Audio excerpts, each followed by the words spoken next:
JustinFREAKIN, the formidable voice in the culture.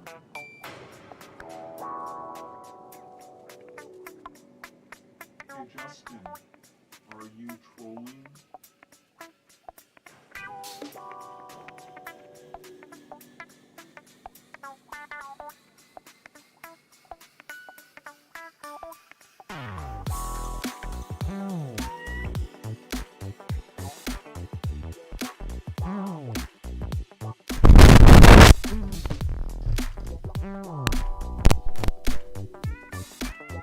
Oh, the microphone's on.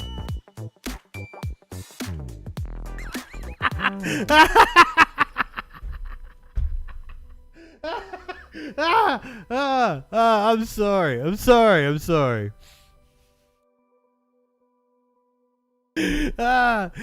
one of those nights already, I will tell you.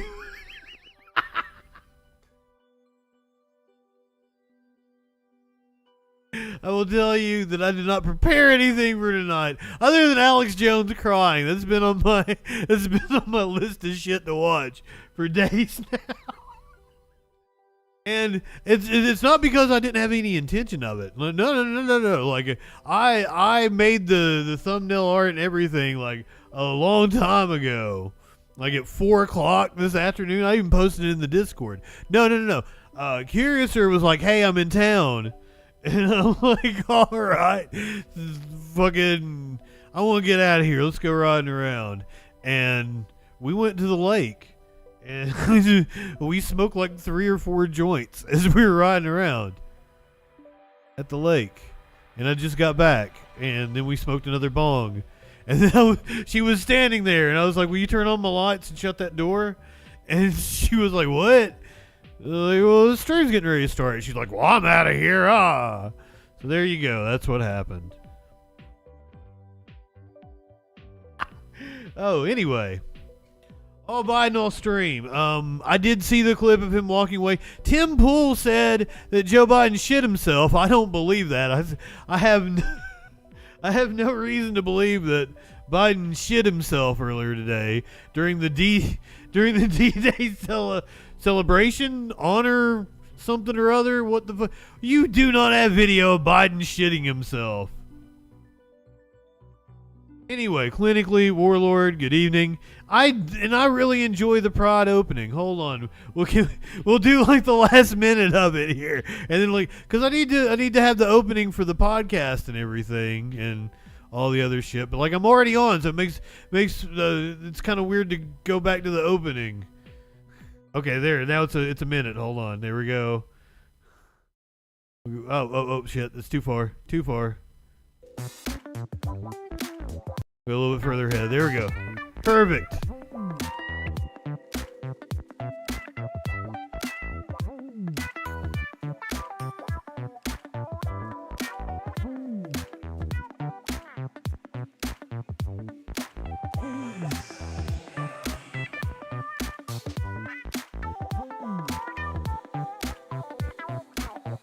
It's from last year. I didn't change it to Taylor's your business.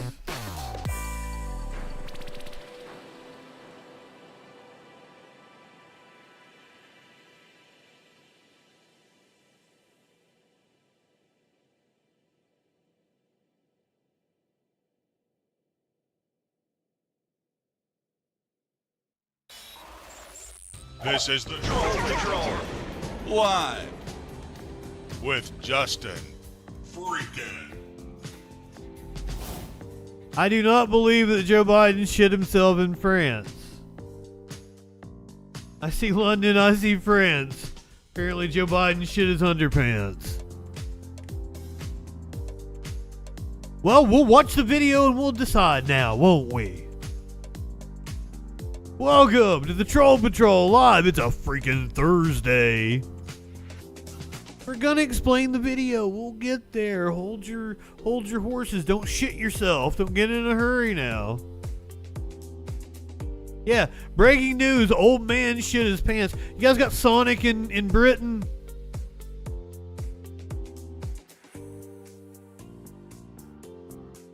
This is a blue raspberry slush. Sonic the Hedgehog, very classic game. I've got the Sonic Memories or Sonic whatever, like the Sonic Mania, I think is what it is. And it's like some of the levels are so incredibly similar to like 1, 2, and 3. The ones I'm familiar with from the Sega. It's amazing to me. I don't know, you got me off topic talking about, I don't even know what the fucking topic is.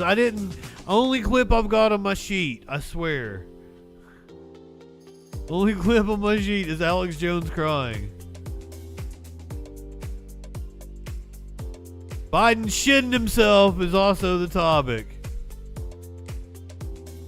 Got Smokey in my lap.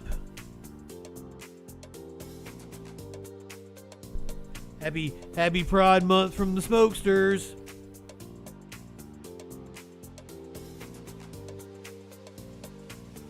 Get your rainbow on. That's what I was telling Curious, or it was kind of, you know, I like to deck out for holidays and shit. It's kind of hard to go any more rainbow than I'm already rainbowed, alright? Like, it's very subtle changes for Pride Month. Welcome to the Troll Patrol Live. I do, like, even when we are doing these fly by the seat of my pants shows, I usually put together a good variety of news. Since I try to keep everything bookmarked. Oh, we're gonna talk about Steve Bannon. I might be too high for this tonight. Well, we're gonna talk about Steve Bannon having to report to prison. Texas could be the home of a new national stock exchange.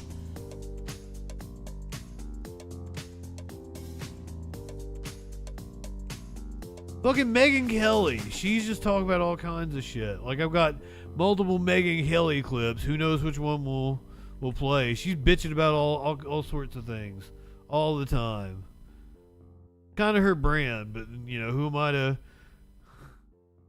to criticize her? I'm over here bitching about things as well. Venus, good evening.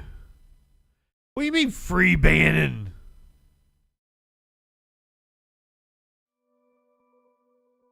So as I said, there's only one thing on my list tonight. It is Alex Jones crying. I'll get you updated on the news. Don't worry. Here's your meme of the day. GOP man yells at rainbow. Purgatoris, did I tell you good evening? I am really fucking high right now. I've been riding around with Curiouser. We went to the lake. We smoked multiple joints. Then we come back. We smoked a bong. I'm just incredibly ripped. She just happened to message me, like, when I finished, like, everything that I had for the day, it reached a stopping point, and she messaged me, like, hey, I'm in town. I'm like, all right, let's go ride around. I just did. All right, well, make sure I did. But then, like, you know, it's kind of deja vu if I do it multiple times. Venus, did I tell you good evening? How are you? Is that a nug? Because, like, it's a really small picture. I can't really. Is it a nug for your avatar or your? Who sounds racist? Me? Okay, so Curiouser is convinced that, like, I couldn't get her to come right out and say it, but I believe she believes that being a leftist is more about, like, the virtue signaling social issues. And I was like, no. Being a leftist is about your economic stance, you know, using the power, collective power in order to, you know, affect change, tax policy, workers' rights, that sort of thing. Common Justin L. indeed. So she is convinced that my edginess, my you know, willingness to buck the wokeness is me making a right turn. And I'm like, but no, I'm a leftist. Just because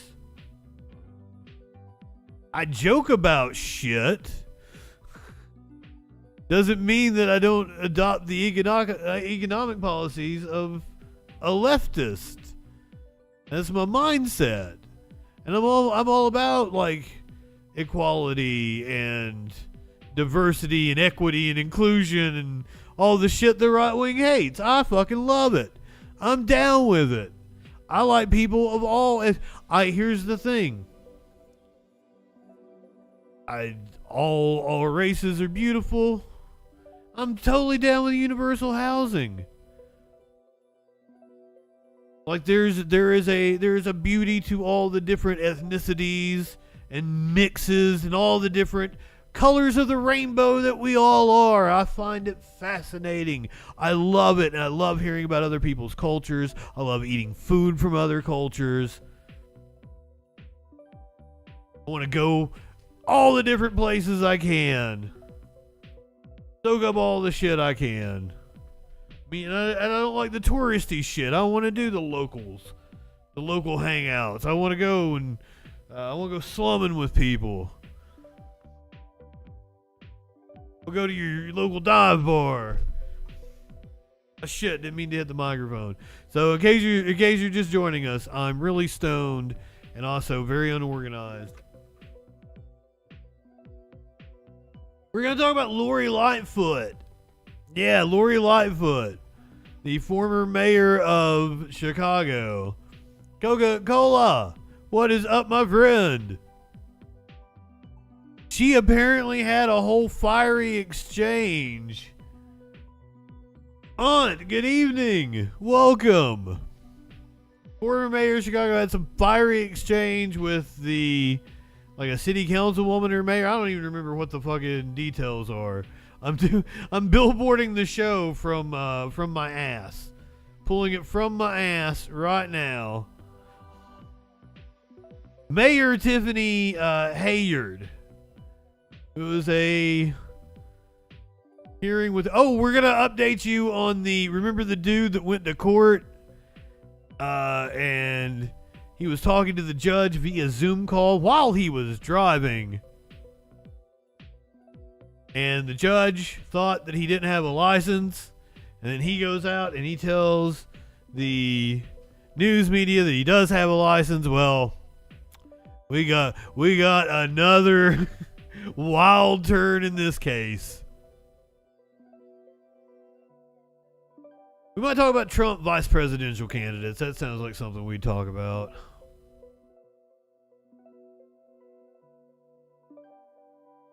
Apparently Trump was at a TPUSA event. I don't really... We might watch a clip of it. Apparently there's been an update in the Gilgo Beach murderer Rex Heuermann charged with additional deaths. We're going to check that out. I haven't covered that story.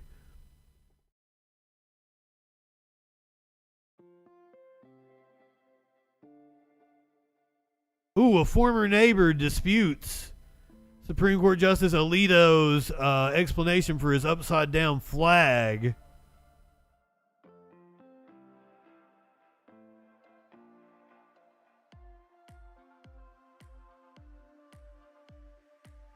We're talking about Steve Bannon going to prison, of course.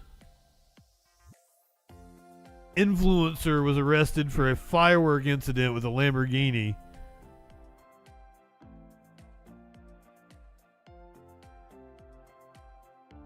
All that and a lot freaking more. We're going to play it by ear.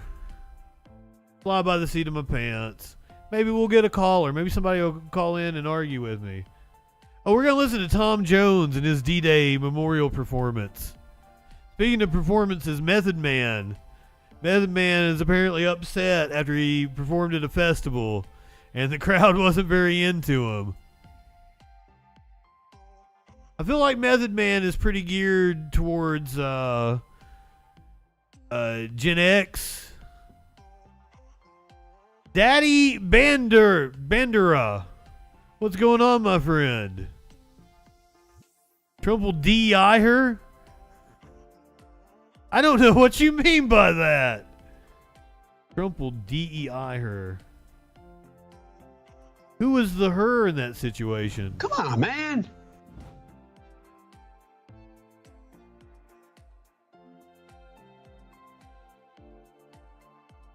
Wait a minute, you milkshake conservatives?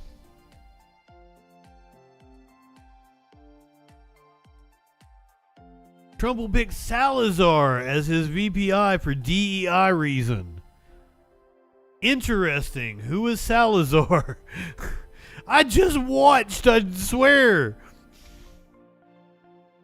a whole thing about his short list of VP candidates, and I don't remember a Salazar on there. I have some CEO. Is that who that is? Do I need to look it up? Venus is indeed the VP of Antifa. I can verify this. Oh, she's a congressperson.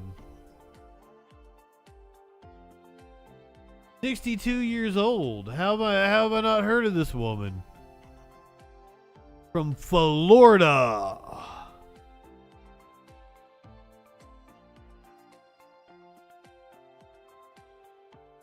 But did she just get elected in 2022?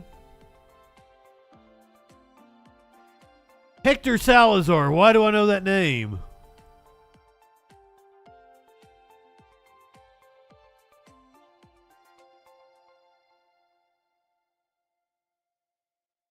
Wait, a drug trafficker?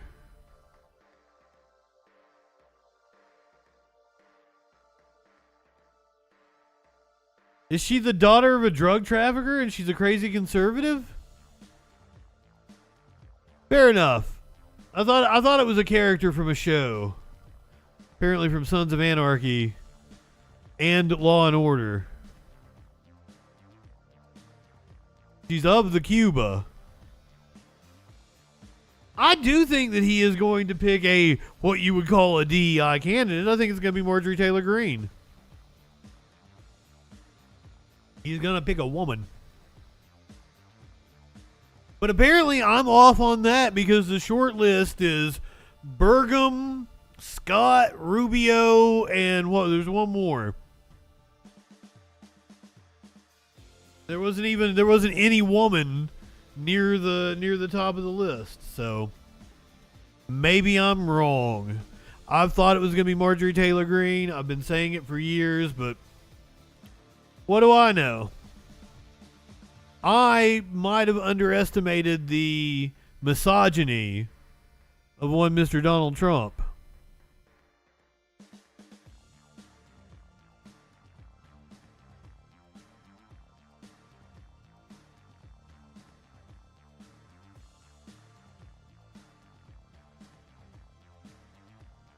Ooh, we're going to hear from Tom Hanks tonight. Tom Hanks apparently did something. Maryland had both a tornado and a flood. Apparently, tornado warning and flood warning.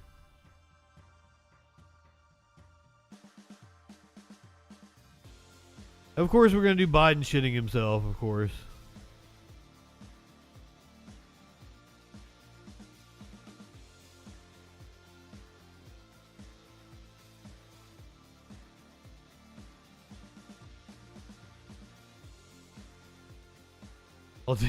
I'll do my best to put on the best goddamn news show I can.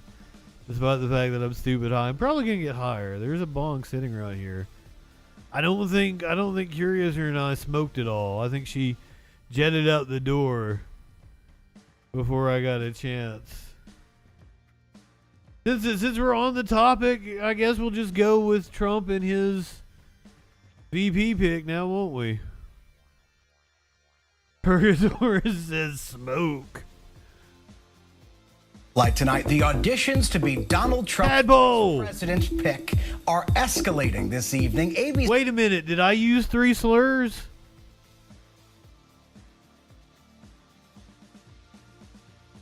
Because that's once again, that was Curiouser was saying like I'm doing this right wing turn that like I'm using slurs and shit all the time, and I'm like, I don't feel like I am. And she's like, all your graphics are sexist, and I was like, are they? And she's like, yeah, titty slap is very bad. And I'm like, you deserve a titty slap. A titty slap! Come on now. Is that sexist? Is the wash your ass sexist? Because the woman's twerking?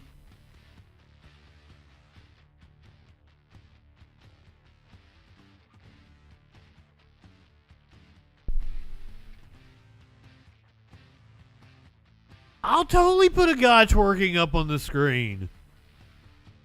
Would you? Okay. Yes, I agree, Sparkles. Men are probably the people who need to hear the message the most. However, in terms of me finding a graphic of a man twerking like that, not exactly easy. Do you see you see my issue? Okay, so if I do another one and it's a man twerking, does that make it better? And like I rotate between which one's ass is shaking? I want to be inclusive.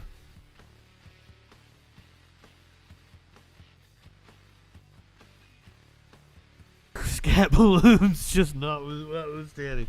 Fucking. What do you mean just a man and just a man in general is sexist? Just men existing is sexist. That is that bordering on misandry? These are the questions people ask. I am socialist on. I am totally down with a dude in booty shorts getting his ass slapped. As someone who is openly pansexual, I am totally into watching a man in booty shorts shaking and getting his ass slapped. As a graphics person, finding a gif of somebody shaking their ass, you know, now that I think about it clinically, some dude on roller skates with a fucking pastel colored tank top, and that might be easier to find shaking their ass than what I'm actually estimating. I need to do sick fuck tadpole. I have been so busy, guys. And this, yes, Reno 9, I fucking love Dangle. And he was on something I watched. Oh, the Pop-Tart movie. And he was so unfunny in the Pop-Tart movie. And I'm like, I've never seen Tom Lennon not be funny.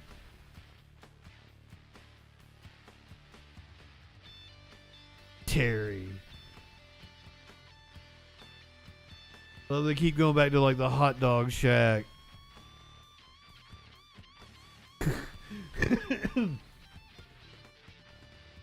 It's like he was giving away a fucking handy for $2. He's got to raise his prices, raise his standards.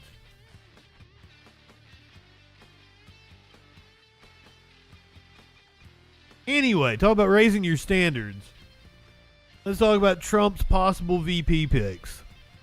NBC News has learned 3 men, these guys, North Dakota Governor Doug Burgum, Vance, that's who I couldn't think of, and Senator J.D. Vance, have all been... Okay, now what does this tell us? That these are the 3?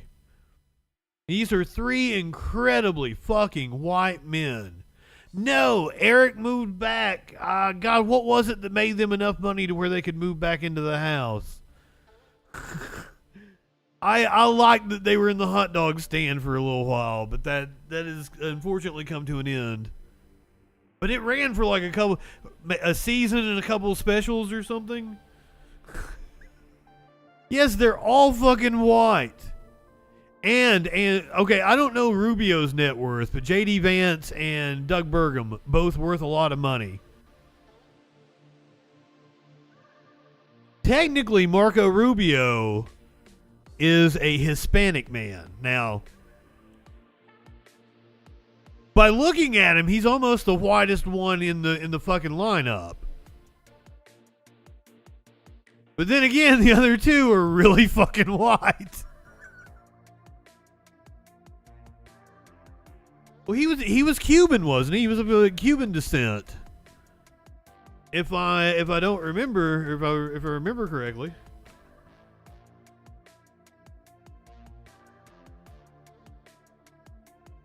Is he going to go with a Vance or a Burgum in hopes of getting money from them? I don't know what Rubio's net worth is. Probably a lot. I know he's been in the Senate a while. But Vance and Burgum, both worth a hell of a lot of money. Are they both billionaires?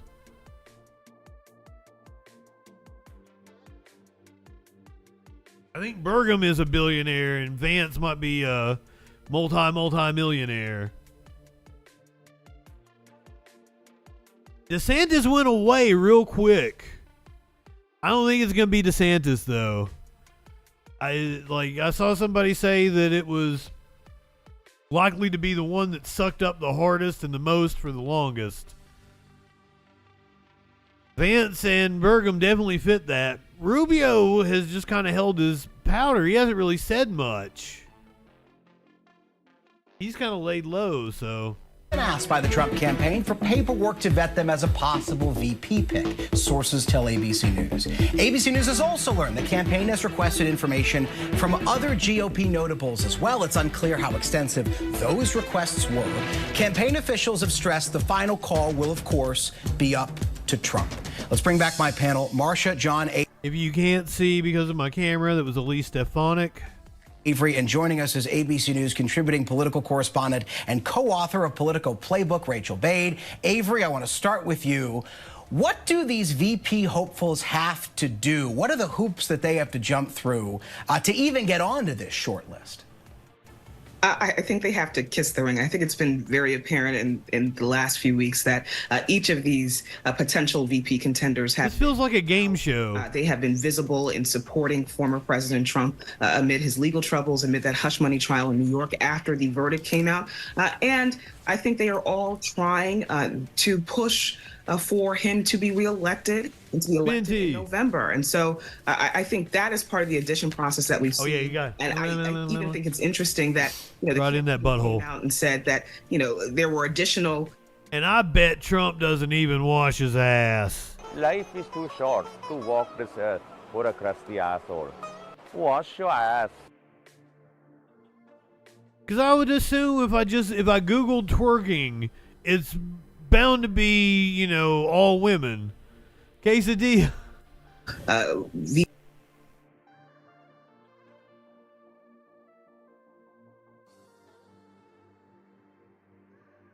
Well,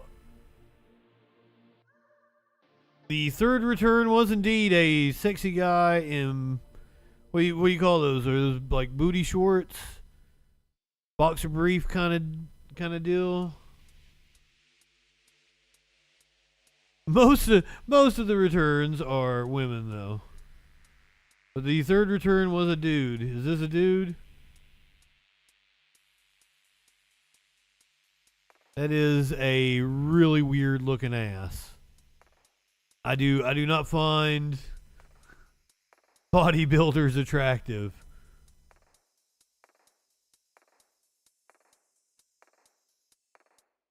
Sad twerking. See, there you see where I found my twerking animation. Probably used it because this was the easiest one, to cut the background out of. Solid green background. So it wasn't like a sexist decision to use it. It was a utility about making the graphic.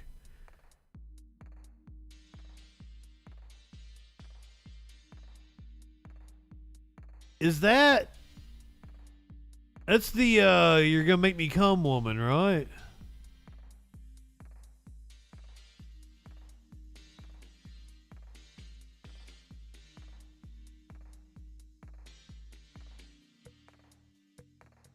I'll have to find one in shorts to make everybody happy.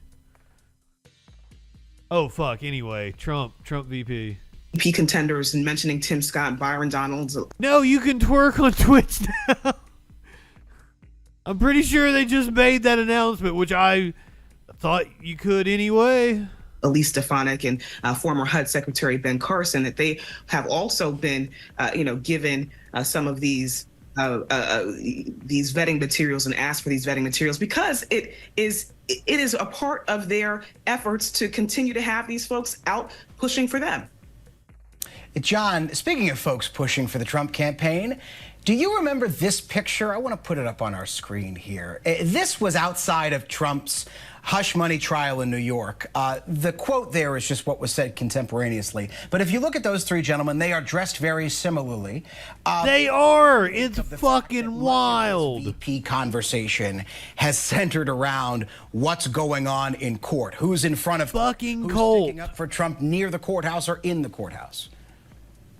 Well, I can't decide whether it resembles more a Hunger Games episode or The Apprentice, his TV show. Either one, they're trying to outduel each other to see who can Stick show bugs twerking. a blind loyalty to him and throw more elbows against everyone else that opposes him.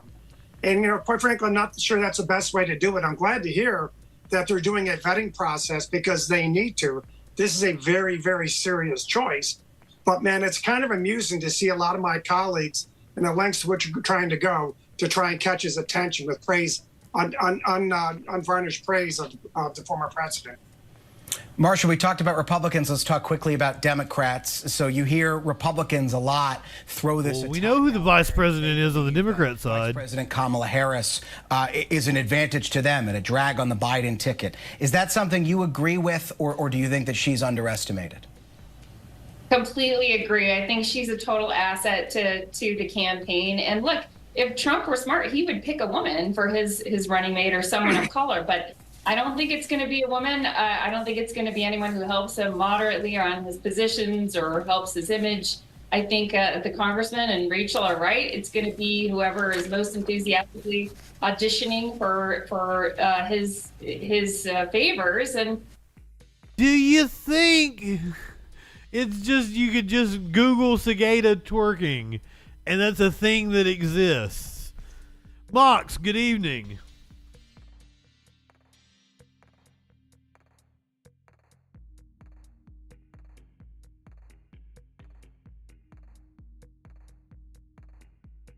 What?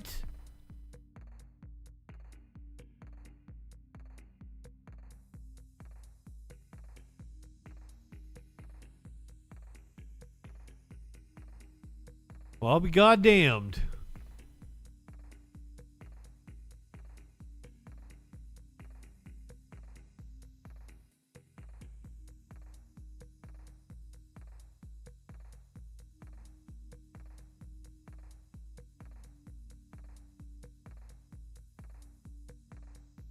Well, that's your animal video for tonight. It don't get any better than that. Is it making a noise while it does it? It's got music, not some noise.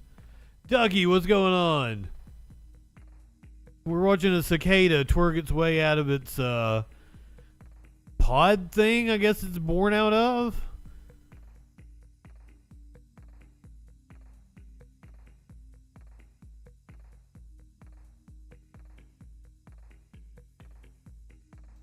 Molting. It's molting. It's molting. Come on, little buddy. You almost got it.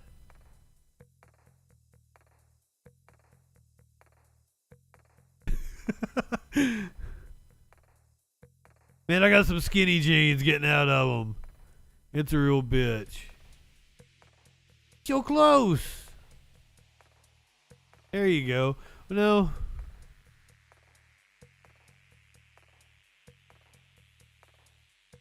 Do they miss their little pod? I don't understand how any of this works. But there at the beginning, that's a cicada twerking.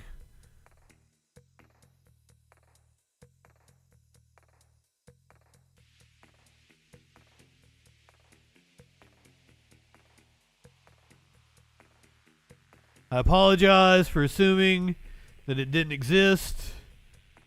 However, like, this isn't exactly easy for me to cut out and shit, you know. But technically, it does exist. Also, I don't know what that is.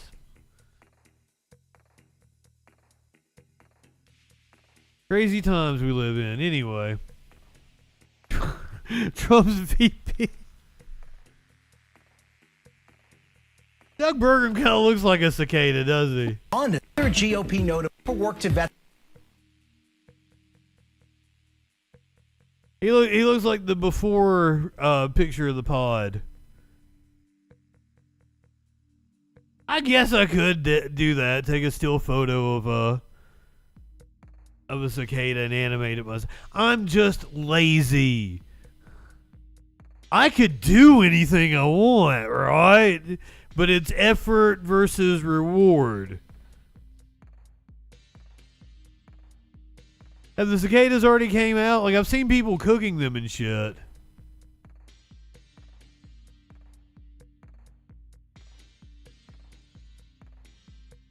Let's go with, since we just talked about Trump, do you guys remember who Trump's campaign advisor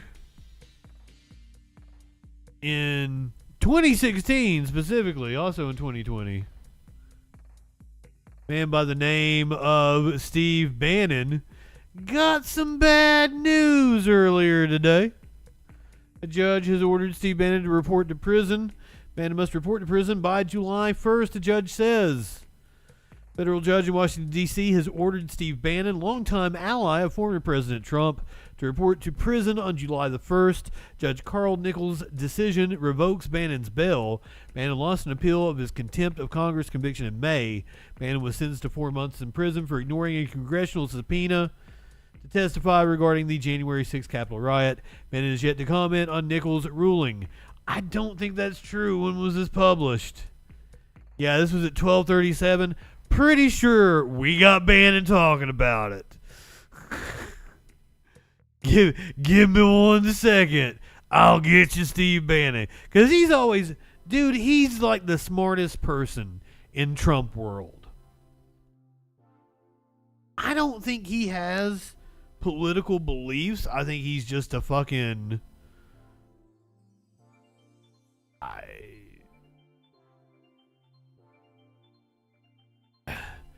Like, he's just whatever's out to gain power and money and shyster people. Has he not talked about this? Maybe I was wrong. I was pretty sure he... Yeah. Like, fucking 3 o'clock, he gave, like, a whole press conference. Give me a clip of it.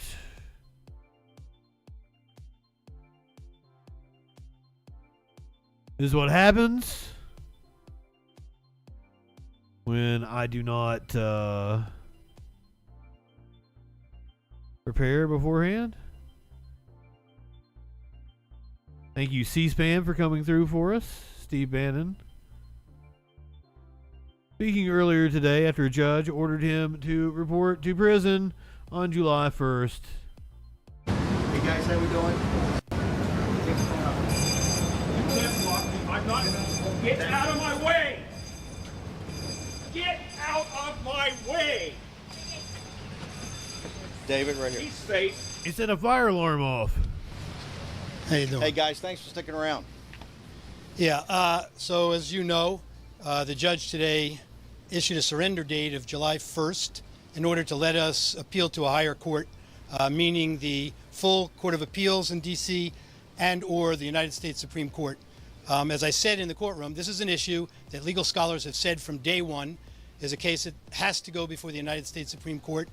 The Licavoli case from 1961, as this judge found earlier in this case, cannot be reconciled with either the traditional notion of willfulness in the criminal law or the modern definition. There have been a number of cases just in the last few years that have fleshed this out and made clear that in this country, we don't send anyone to prison if they believed that they were doing something that complied with the law. In other words, what Justice Alito and Justice Thomas said in 2019.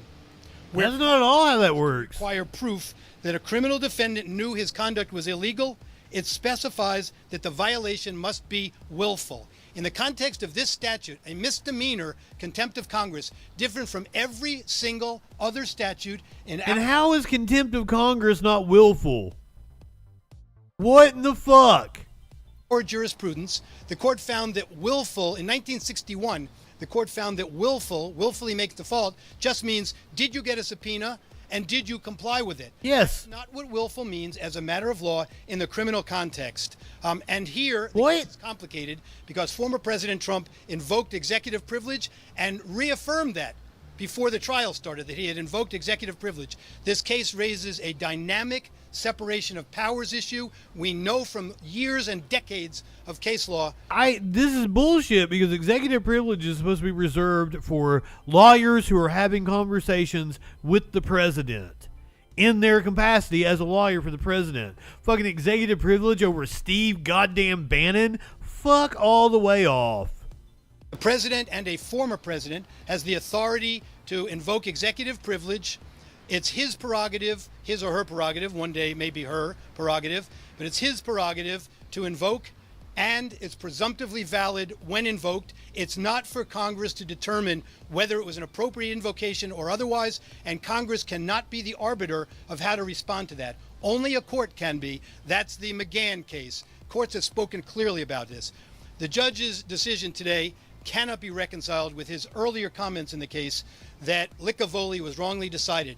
And what he said today was, he acknowledged, and the government had argued, that this panel in Mr. Bannon's case didn't have the authority to overrule Licavoli. So how on earth can you find that there's no longer a substantial hungry now when they never even considered the modern jurisprudence? The decision has it wrong factually in many, many ways. It's a horrible decision that overlooks facts in the record.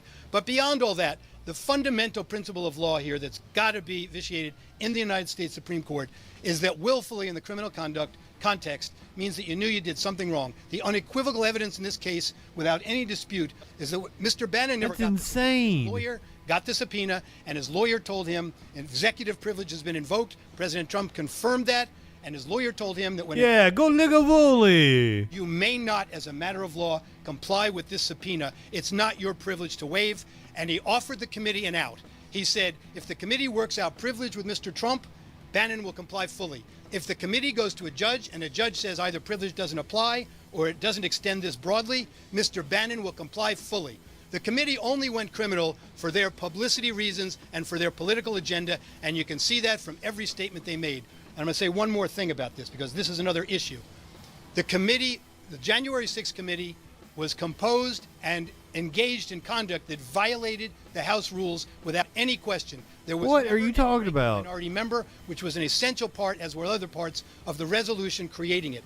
My hope is that BLAG, the Bilateral Advisory Group in Congress, will be convened by the Speaker, and he will declare that once and for all, I don't think I'm high enough for this shit anymore. Violated the House rules, and that their conduct and she left her lighter. Subpoenas issued by them were not lawful subpoenas. That's what they should do. They've talked about it day in and day out that the committee wasn't properly composed. I thought Bannon was going to say something. For the integrity of the House rules, I call on Speaker Johnson to simply convene BLAG and make that position clear as a matter of law. BLAG speaks for the House in legal matters. Thank you. Okay, thanks. I've got great lawyers, and we're going to go all the way to the Supreme Court if we have to, but I want to say something specifically about the Justice Department. Merrick Garland, Lisa Monaco, the entire Justice Department, they're not going to shut up Trump. They're not going to shut up Navarro. They're not going to shut up Bannon, and they're certainly not going to shut up MAGA. If you look right here, you reporters, in the 2.5 or 3 years we've been here, look at the rise of MAGA, look at the rise of Donald Trump. If the election was held today, according to Harry Enton over at CNN, President Trump would win in a landslide. All of this. First of all, that is just complete delusion. I am certain that if the election was held today, Biden would win. I think there are factors on the horizon that could spell disaster for Biden. But as things are happening today, I think Biden wins and wins handily. There is also the thought that he may be able to expand his electoral. I don't think he's going to. I think he wins one less state. The possible pickup is going to be North Carolina. Florida and Texas are within the next two closest states, and I just don't see that happening.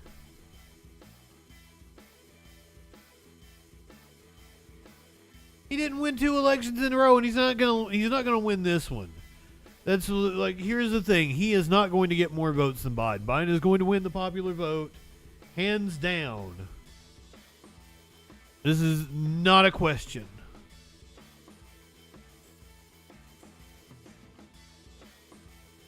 But it's only like, a couple 100,000 in 3 or 4 states that swings this whole thing. 5 states specifically. We're looking at Arizona, Georgia, which fucking Biden carrying both of them again is going to be a slog. Arizona's pretty light. I would say Arizona leans Democrat, Georgia leans Republican. I would say, likely Biden wins Arizona, does not win Georgia. Biden likely wins Pennsylvania. Apparently, the polling in Pennsylvania shows that RFK taking a good chunk out of Trump. So Biden in Pennsylvania, I don't even think he needs Wisconsin in that case. If he has Arizona, Pennsylvania, and Michigan. And Michigan's probably very likely Democrat. Here's the thing is, like, if held today, polls are overrepresentative of Republicans, and they have been for the last few election cycles. Yeah, the Midwest are I think Michigan's pretty easy. It's Pennsylvania and Wisconsin that I think are the two that you have to watch. Wisconsin could easily go Trump. But if Biden wins Michigan and Pennsylvania, I don't even think he needs Arizona. But I think he'll probably get Arizona. I'm taking that into consideration, Venus, and it's going to be a lower turnout in 2020. I think both sides are depressed. And that the turnout will not be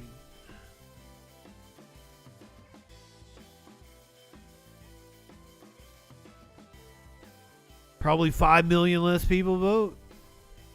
Something like that, maybe 5 to 10 million less. I think that you're over because the MAGAs are so loud. They're the ones that make all the noise. I believe that there are doctors that are conservative that were appalled by what happened during COVID. I think there are enough Republicans that actually care about the country and don't want fascism. And Biden is clear. The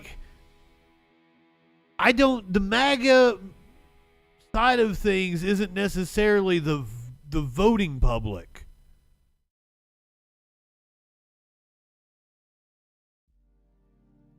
I don't think either of them have earned as much. This election isn't about how much support they've earned. It's about which one has eroded the least amount of support. And I don't think Trump is going to put up near the numbers that he has put up in any election.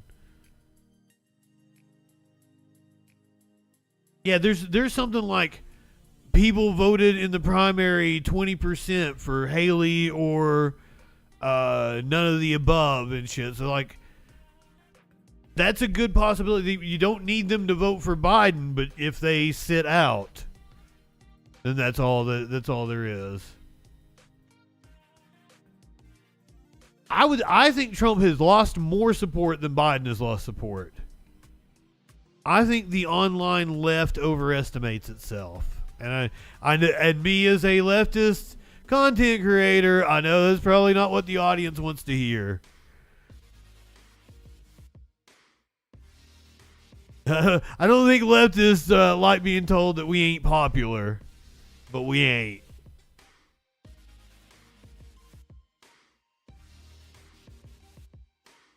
Oh, I agree. Like, there's, like, the people that were not committed in voting like that, they were also, like, the Bernie people in 2020 and 2016. Like, it's people like us that have a problem with the system as a whole. Yeah, Ducky, I really, like, that's the thing that's, like, horrifying me about the new border policy they're proposing. Is, like, they're trying to win over, like, MAGA support, and, like, there isn't. You should do more to appeal to the left than try to appeal to conservative voters. But once again, I also want to keep things in perspective. I think that he believes he is doing the right thing electorally in terms of Israel. That he thinks, like, you know, it's not going to cost him the support that he needs. Because who else are you going to vote for? You're not going to vote for Trump. You may stay home. But he's probably been told the numbers and how much support he can lose. And I don't think Trump has it like he used to. I don't think he's going to turn out 2020 numbers at all. If he was to turn out 2020 numbers and Biden, you know, is depressed by 10 million, well, that's some fucking serious trouble.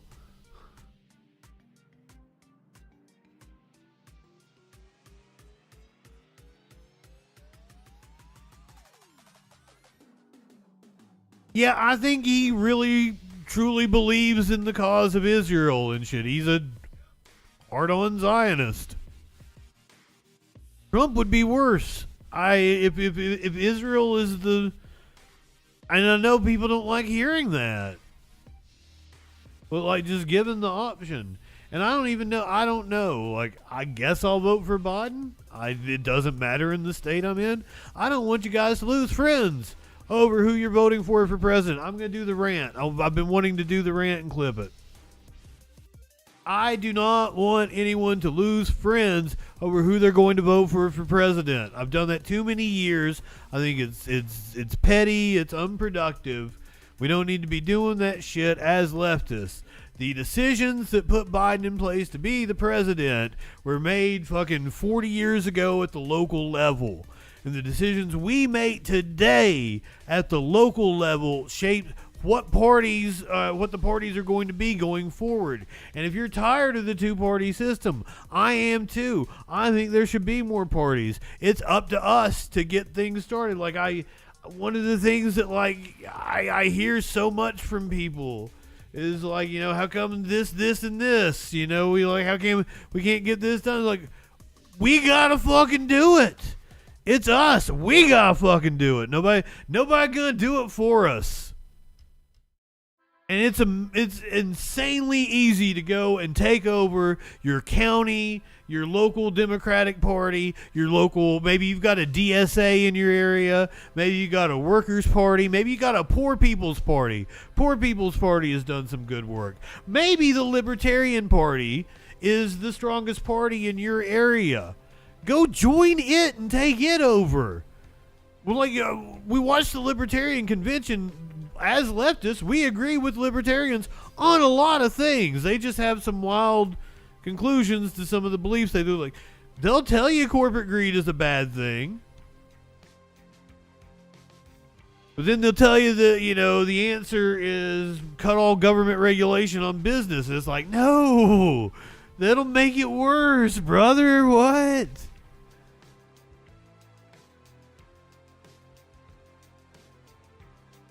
Go get involved in whatever party that you think that you can make a difference in.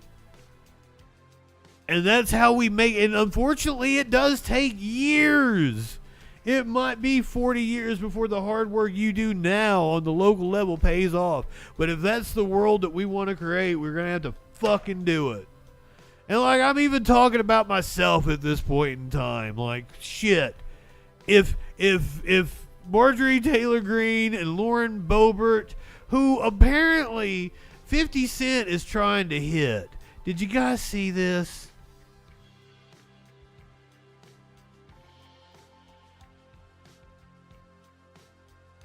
If they can be Congress people, why can't I?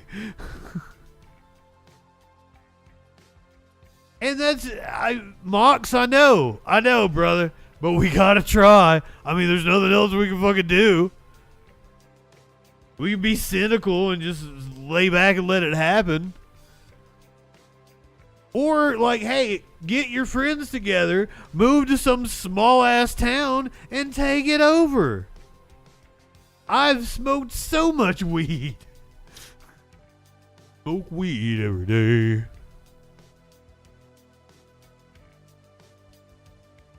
Do you think 50 Cent and Lauren Boebert got high after this?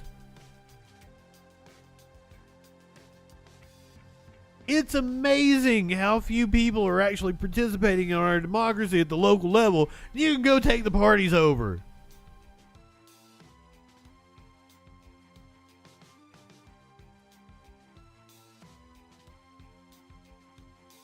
She looks very excited. She used to dance to 50 Cent in the club, didn't she?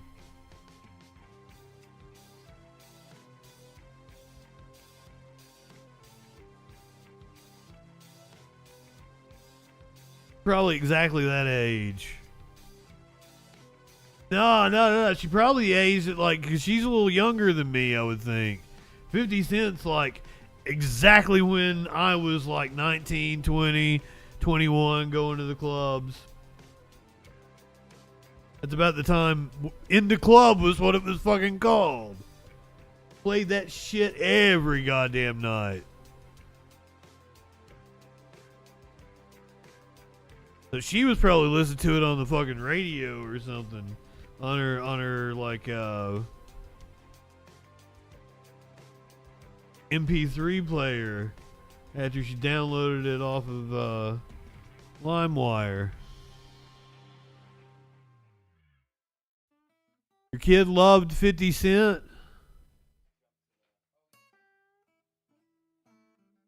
Go Charlotte, it's your birthday.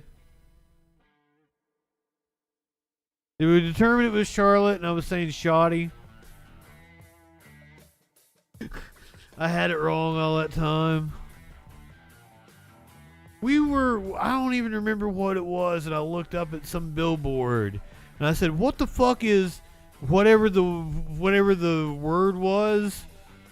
But it was like two really simple words just put together, and Justin fucked it completely up. And Curiouser laughed her ass off at me.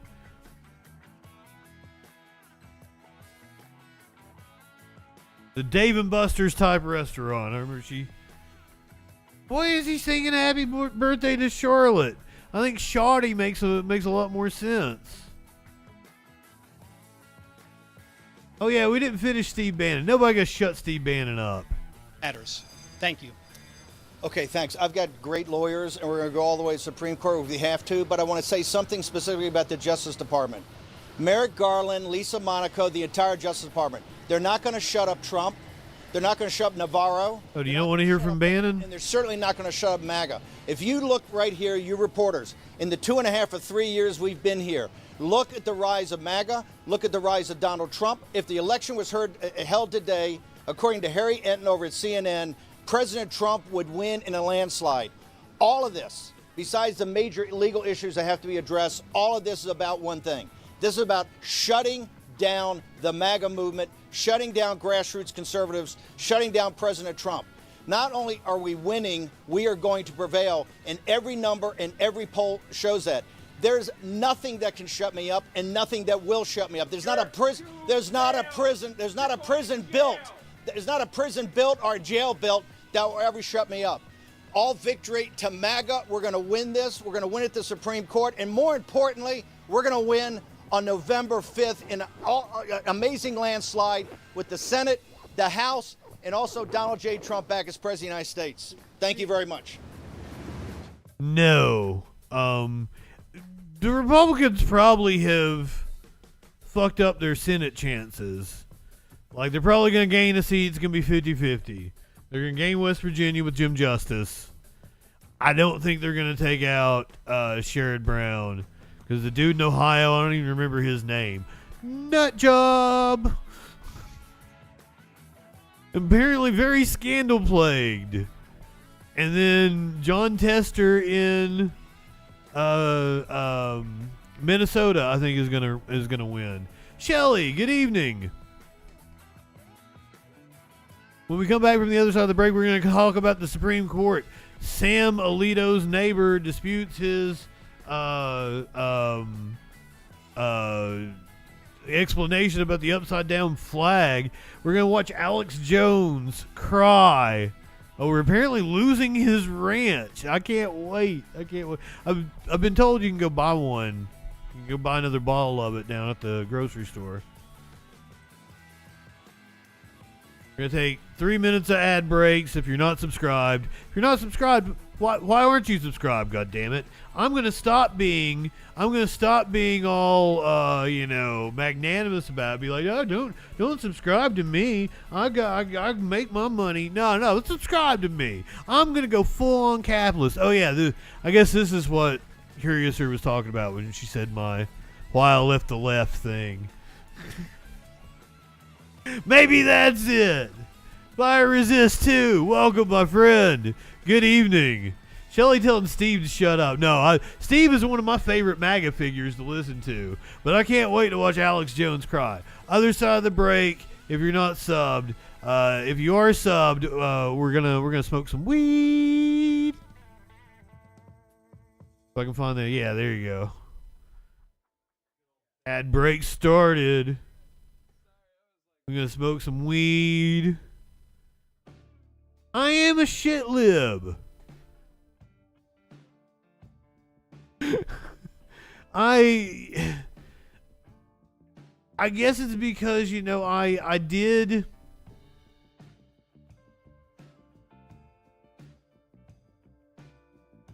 I was the news director of one radio station. It was 2005. I couldn't even drink yet. I was like 20.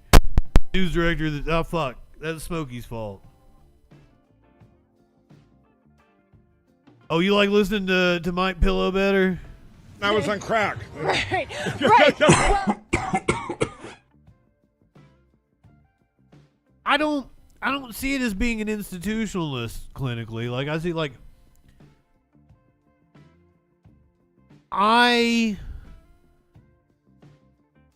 it's not mystified because I knew all these Congress people. Like I knew the congressperson from my area, and then like the next two over because they were in the listening area.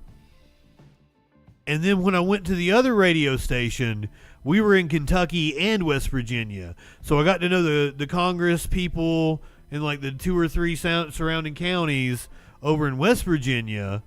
And I knew all the Congress people over in Kentucky. I knew all this. I knew the senators. Jay Rockefeller. Jay Rockefeller told me happy birthday one time because I was like eating cake as I was getting ready to do an interview with him. And I thought it was like the coolest thing. I had it recorded. Jim Bunning was the senator from Kentucky, and I interviewed him 2 or 3 different times. He was also like a baseball legend. Mitch McConnell, he was giving a speech, and I had been at the Brickyard 400 that weekend and had been doing like crank all weekend. So like I fell asleep like in front of everybody. Like I'm in like the front row. I'm like, oh, as Mitch McConnell is speaking. Oh, totally. Clinically, I totally get that. That makes perfect fucking sense. So this is like, I describe it as being like it demystified the idea of electoral politics to me. It doesn't seem like it's out of reach. And also, like, I understand that I have, like, a different perspective because as a media person, even as, like, a young punk kid, and remember, like, I didn't look like this, guys. I can show you the pictures of me in a suit and stuff.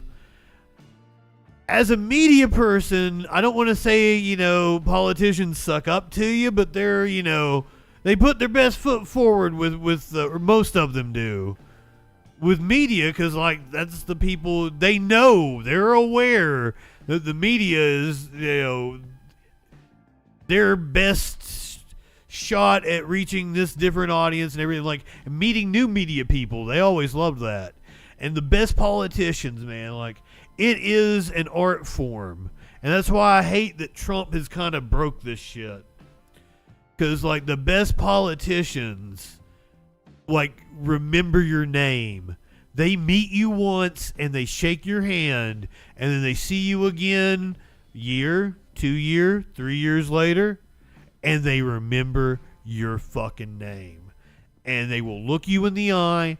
They will make you feel like you are the only person in the room they are talking to. That's the good politicians. They are slick as fuck. And it is insane to watch it. And I'm fascinated by it. So, and that's how I spent my early 20s. I had the cops twice a year. They would take us out to like the nice steakhouse. Yes, they are also sociopaths. I am not. No. But that's, most successful people are sociopaths. We have a society that rewards that behavior. And I am totally aware of that. I want the structures that we have in place, but to use the levers of power to empower people and do what's best as a society, not let sociopaths fucking suck all the wealth out of our communities.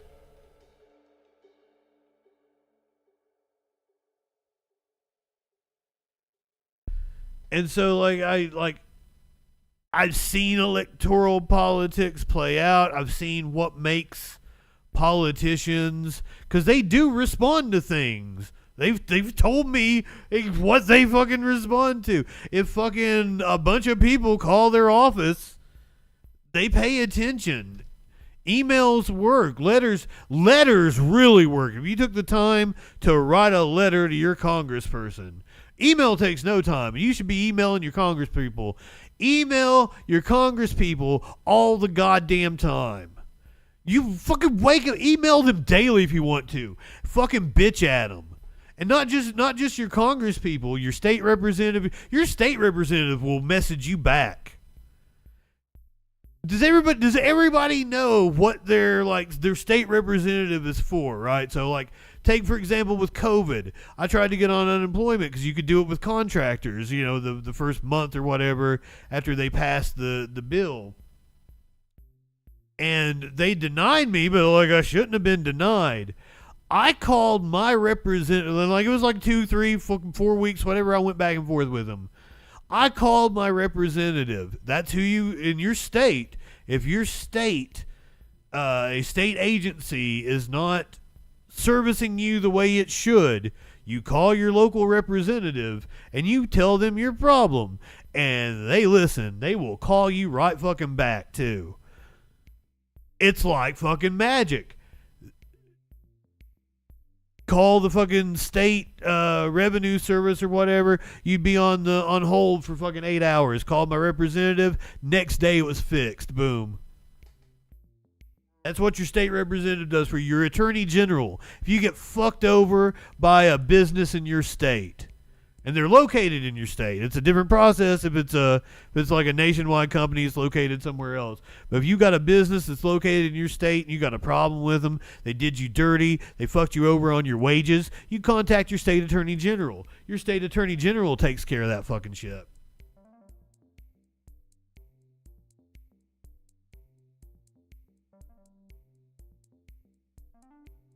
Senators is a different deal. It's your state representative will be pretty responsive to you. That's the one that is in charge, because like a state senator's job is not really to service constituents like that. State labor board, don't be afraid to hit them up. Mocks, fair enough, but you know that's. You get some. Michigan had a shitty state government at that time, and they were going through one of their conservative turns. Michigan seems to turn around and became more blue. in the years since the Flint water. It doesn't mean they fucking fixed the water in Flint now, does it?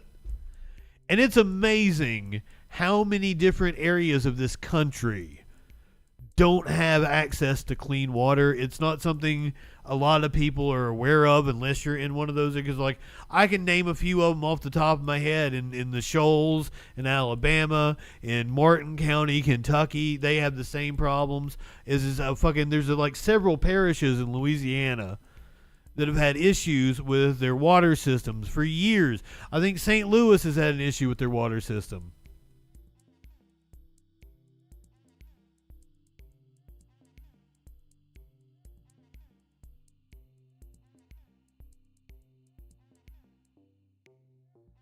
I mean, there's gonna be cases where your government is full of shitheads. That's bound to happen. And like, being a Democrat doesn't absolve you from being a shithead. There's many shitty Democrats. Many shitty Democrats. We gotta remake the government. We gotta take over the government. Clinically. We gotta run for office. You got a degree in political science. Fucking go for it. Help turn Texas blue, motherfucker. You're in Texas, right? You're in one of those states. You're in a crazy state. Florida. Yeah, that's what I was going to say. Florida or Texas. You're in one of those. Tones is in Texas. Jones, you say? Oh, no, you said Jordan. Any J name will do. I was trying to make a transition because Jones is who we're going to talk about.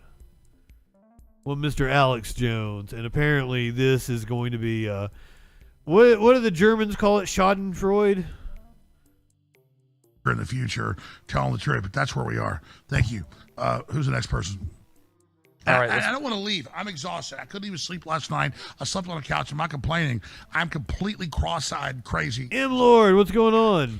I'm like literally here, like watching a family member die. Like 30 years on air, 27 years this operation, 15 years in this building, and I'm literally, when I know I leave tonight, they're going to shut us down. Maybe it's tomorrow, the next day. I just want people to know I love you. I believe in you. I believe in humanity. I believe in my grandparents. I believe in my parents. I believe in humanity. I just want to fucking stop these people. They gotta be stopped. We gotta stop them. So, at the end of the day, we're gonna beat these people. Llama. I'm not trying to be dramatic here, but it's been a hard fight. And these people hate our children. They hate our children's. Just take more calls. Go ahead. Who's the next person? Yes, we can't. Is it a fake cry? In the future, telling the truth, but that's where we are. DJ Dub D. Who's the next person? All right, I don't want to leave. I'm exhausted. I couldn't even sleep last night. I slept on the couch. I'm not complaining. I think you got here for the good stuff. Crazy, exhausted. And I can't, I'm like literally here like watching a family member die. Like 30 years on air, 27 years this operation, 15 years in this building. And I'm literally, when I know I leave tonight, they're going to shut us down. Maybe it's tomorrow, the next day. I just want people to know I love you. I believe in you. I believe in humanity. I believe in my grandparents. I believe in my parents. I believe in humanity. I just want to. Alex is actually only 25 years old. This is just what hate does to your body. That's not true. It's not true because he's been around since like the early days of the YouTube and fucking conspiracy videos and shit. I think I was watching him pre-YouTube. I think Loose Change was my first exposure to Alex Jones. Just fucking stop these people. They got him. Oh, do you want to do it, Mox? Stop them. I love it as well. At the end of the day, we're going to beat these people. I'm not trying to be dramatic here, but it's been Yes, you are. These people hate our children. I do. I mean, he's right there. Just take more calls. Go ahead. Who's the next person? Yes, we can't. I hate their children's. I hate all their children. He's the kind of guy that would have like the most horrible children's at a restaurant. They wouldn't shut up. They wouldn't quit running around. You just let him run amok.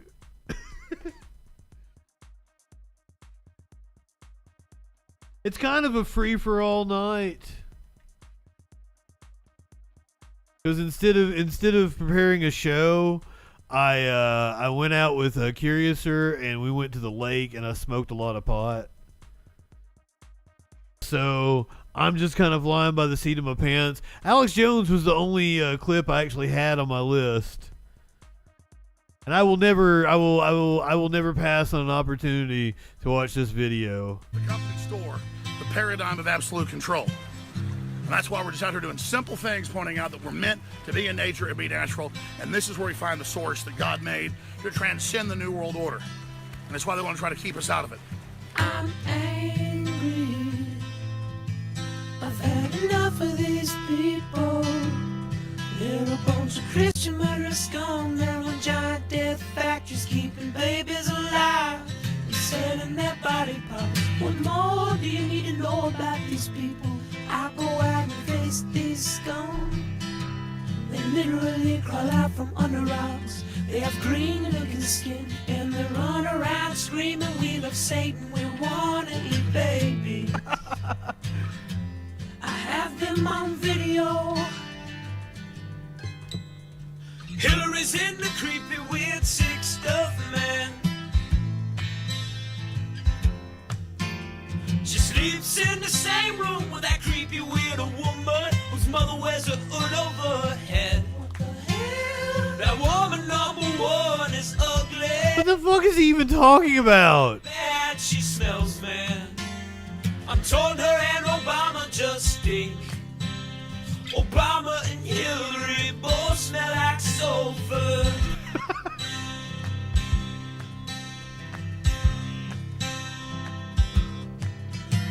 Love this part. Vampire pot and the goblins are hobbling round coming after us. My spirit gets close to that evil and I feel it go.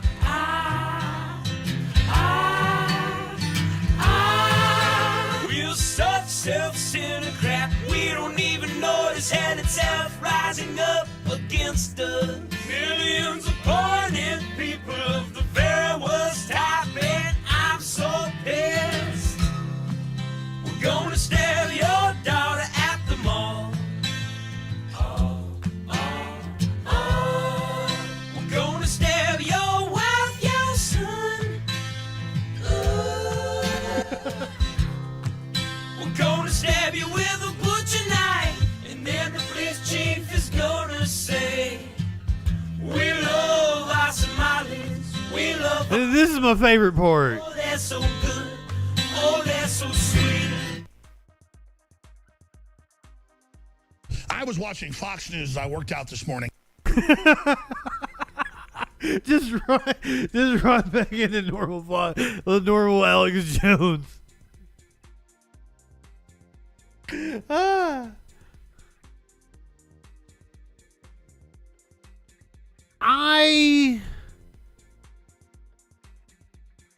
I think most of it's a show.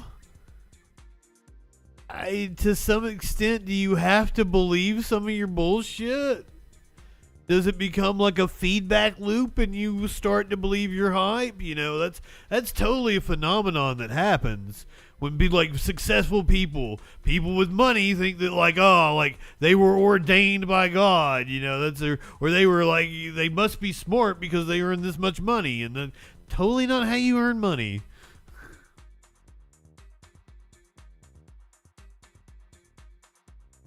I used to love Alex Jones. I was an Alex Jones follower in the 2000s. Because I was into conspiracy theories before I went back to college and got the, you know, having to do the practical reasoning classes and the logic and all the philosophy classes and shit for the degree. You gotta question beliefs that you held. And I was no longer a 9/11 truther. I still don't know what to think about JFK. I had a professor who specialized in the JFK assassination. That was like his niche area of study, and you know he taught like whatever post 1865 modern history or 1890 whatever the fuck the starting point was. He taught modern history, but like his specialization was the JFK assassination. Had him on the Freak Show when it was the college edition, and he explained everything. Like I didn't have any fucking questions I could throw at him. Like the magic bullet hole, how the fucking shot came through was because the seat was raised and kind of turned. Like that's the way the presidential car was seated, to where he was up on like almost kind of like a pedestal and shit. And he's got his arm up, and that's how the bullet went. Ooh. So there's no like second shooter or anything, is what he said. I still don't know what to believe.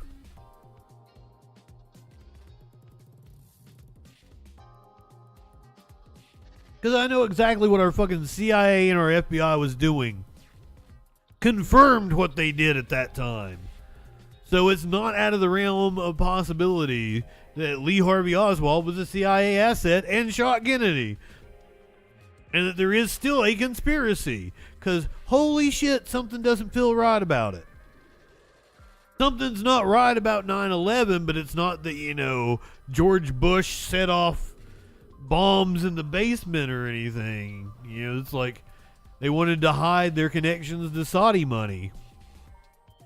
I was also watching an interesting essay on it about like how Israel influenced the decision, and like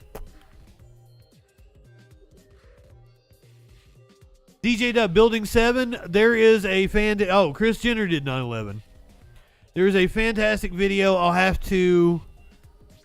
It's like Max Powers or something like that is the name of the channel. But it's not Max Powers. That's from The Simpsons. It's Max or something or other like that. And it goes through like debunking all the different aspects of 9/11. And the explanation for Building 7 was that it was on fire and it was being pelted by the debris of both buildings collapsing.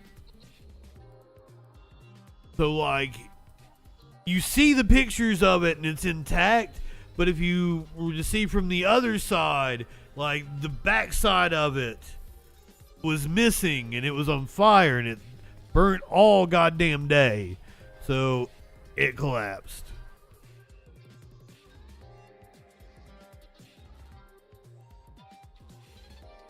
Short answer. I really like the dude that's like tell you that jet fuel don't melt steel beams, and he's like a fucking blacksmith or some shit. And he shows what the steel does when it gets heated up real hot. It's all wobbly.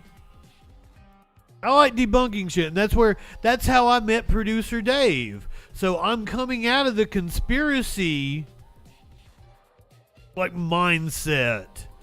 I was still I voted for Obama. I would have voted for Obama a third time, even though I didn't vote for him the second time. I voted Libertarian. But that's besides the point. But I was a conspiracy-minded individual. And I get into college, start taking all these classes. That's about the time I probably discovered Producer Dave in a Facebook group about new atheism. We were like that. I wasn't calling it new atheism or anything. And we used to go to these apologetics was one of our favorite targets. Like Kent Hovind and Eric Hovind, those I just saw a video from them today. I was like, that's a blast from the past.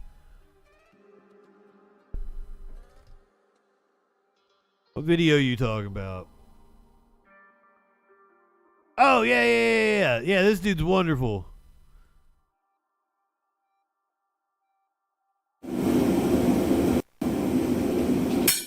So I am taking time out of my busy day to try to put to rest one of the more moronic things I have seen on the internet lately, and that's saying something. Through my Facebook feed, I saw yet again that old tired argument, that question.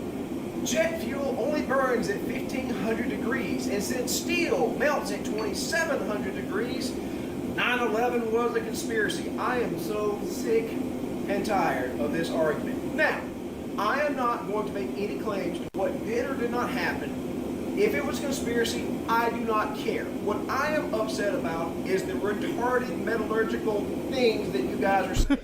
I'm not arguing the facts. Jet fuel does in fact burn at 1500 degrees. Steel will start melting, some carbon steels, at 2300 degrees. But if you hold this up as a reason for conspiracy, you are an idiot. This is a piece of half-inch thick steel, A36 structural steel designed for structures. This is a 250-pound anvil. I'm going to put this steel in the back of this anvil, and I'm going to lift this 250-pound anvil with this bar of steel. Do you see how the structural steel is supporting this anvil?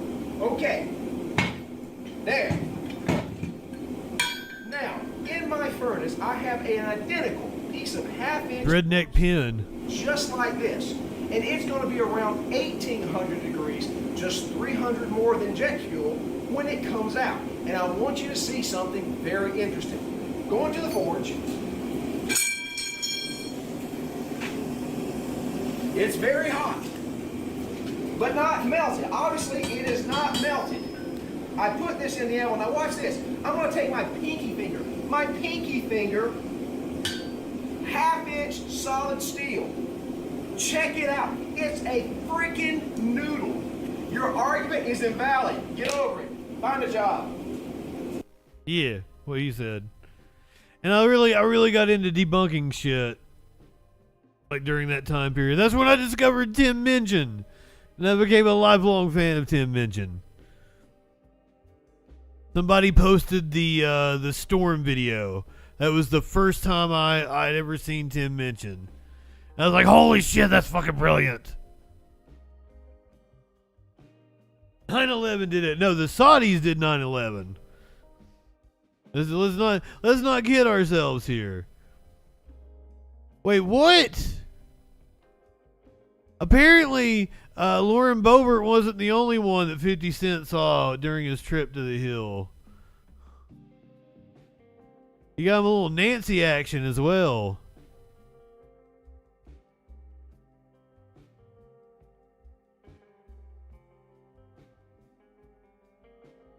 They fucked. How many women did 50 hit?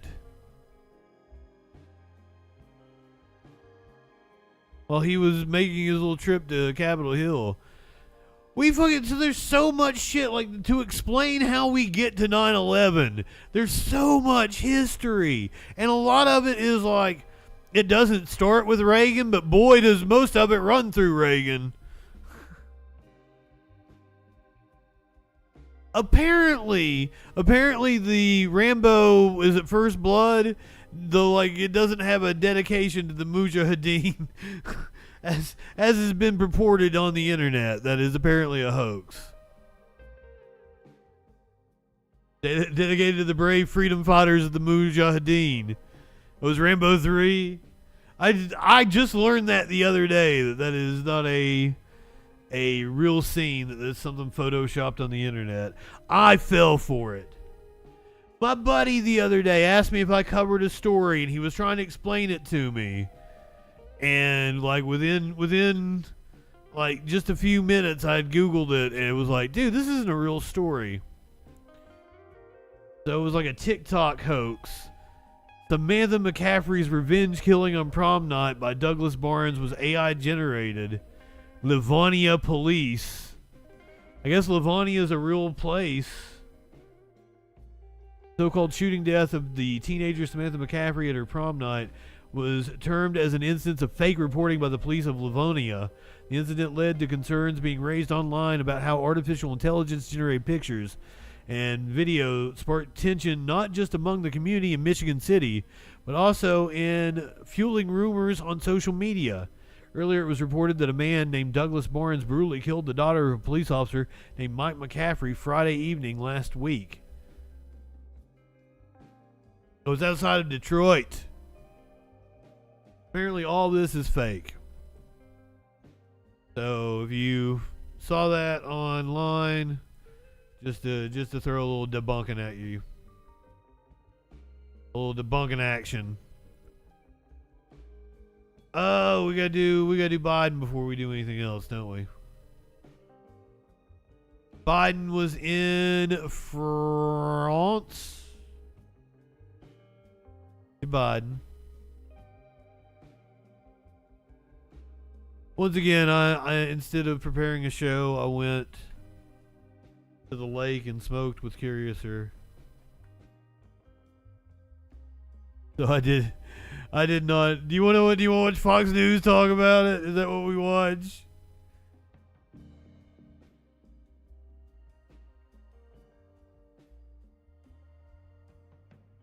Oh, I got fucking. I gotta go back to the beginning of chat because that's where Warlord did the poopy pants. Oh, I can't go back to the beginning of chat. Where's the poopy pants? Give me poopy pants.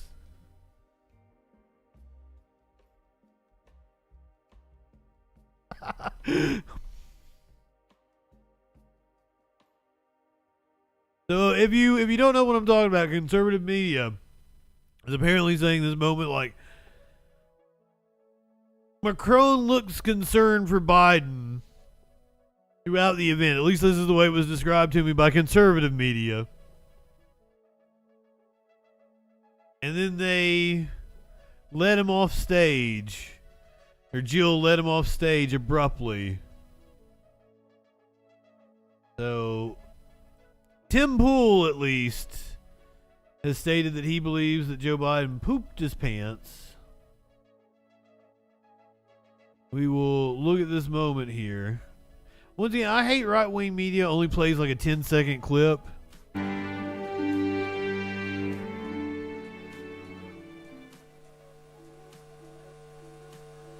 Distinguished guests, please welcome the Honorable Lloyd J. Austin.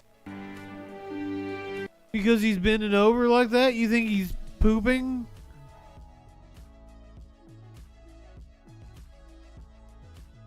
And this is him being ushered out abruptly.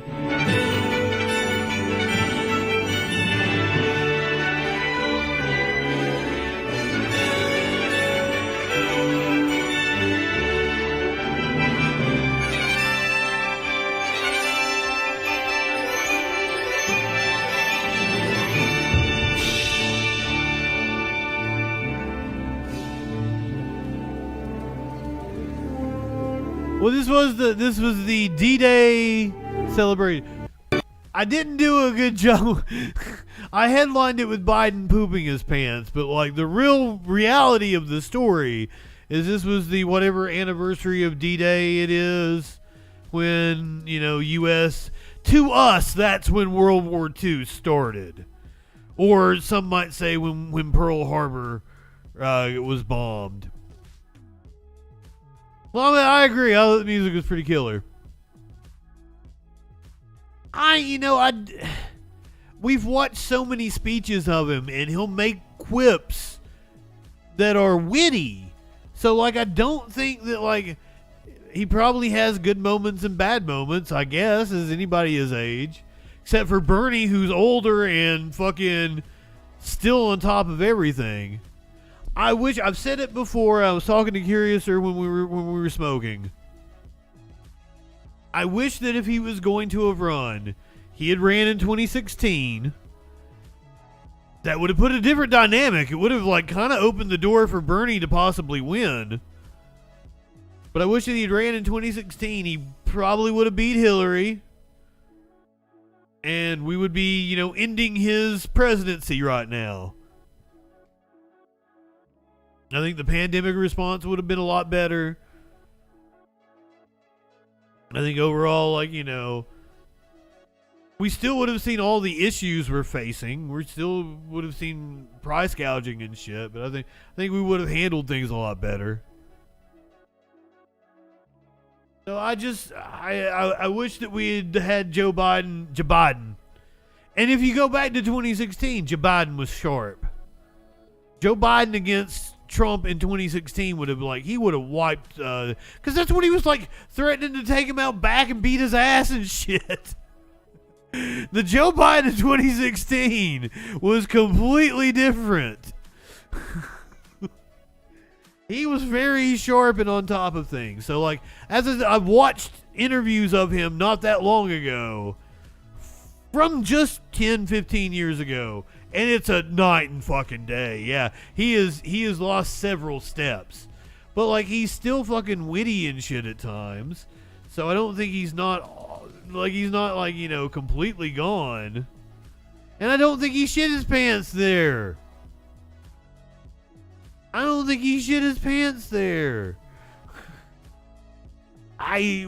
does the chat rule? What does Fox News have to say about it? Now, here at home, the White House and Democrats are in full court defense. So, do you agree? Like, he should have wished that he had ran in 2016. We had to deal with a Biden presidency. It ending now would be the ideal thing. And then I wish that it happened in 2016. No, we do. In a way, Trump is the president we deserve. It's kind of funny if he shit his pants. That's a good reason for me to be like, you need to wash your ass, sir. Life is too short to walk this earth for a crusty asshole. Wash your ass.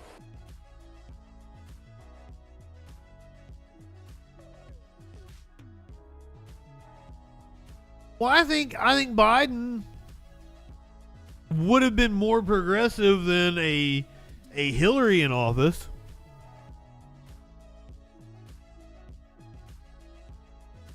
Possibly would have seen a fantastic labor relations board and a federal trade commission. And a 2016 Biden administration that was also, maybe we could have gone after Google sooner. Maybe we could have gone after Ticketmaster sooner. After a Wall Street Journal piece began casting some doubt on President Biden's mental acuity and fitness to serve. The headline behind closed doors: our 81-year-old commander-in-chief, quote, shows signs of slipping.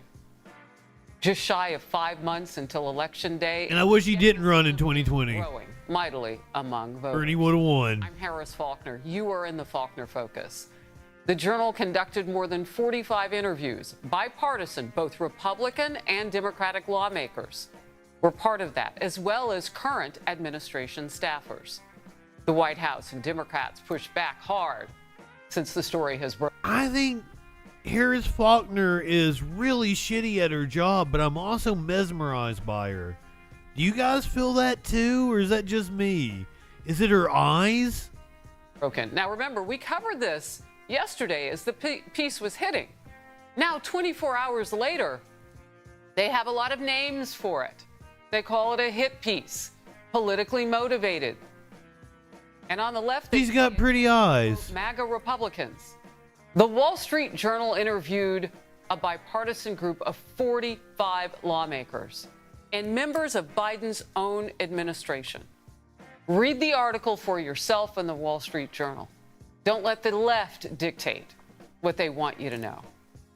You know I won't. As if anyone listens to the left. When they say the left, they mean fucking liberals. I mean the professional managerial class. That's not the left. A former Biden staffer calls that faux outraged. And he is asking, why didn't any of the big names who spend time with the president go on the record to defend their boss in the first place? Well, one of the reporters who wrote the story addressed the criticism that most of the sources, in fact, were Republicans. Watch. So it's fair. That is very, very tricky terrain. But we focused on 3 meetings in particular all over the course of the past year. And there were things like mumbling, speaking in such a low voice that people could only hear every other word or couldn't understand what he was saying. This over-reliance on note cards. I believe it. Using note cards to make what were very obvious points, having a loose command of the details. This aims to find out, well, what is the president like behind closed doors? It's what's happening there, different from what the public sees. And the answer is not very much. Multiple stories. Do you guys find it weird that there's a whole honor the D-Day heroes and it's down in the bottom right-hand corner while they trash the current president? Recent incidents in recent days have drawn even more attention to the topic. Attorney General Merrick Garland was asked about filler words and repeat words that were removed from the special report Robert Hur's Biden interview transcript. We still don't have that audio, of course, and that would tell us so much more. Like, well, what did they take out? And what were the meanings of the things that they were taking out? Too long of a pause, an and an ah. Sometimes it can give you the context around the facts or the lack thereof. Time Magazine's fact-checked, in fact, on their interview with Biden, corrected several of his statements, and this moment of apparent confusion after Biden's border announcement.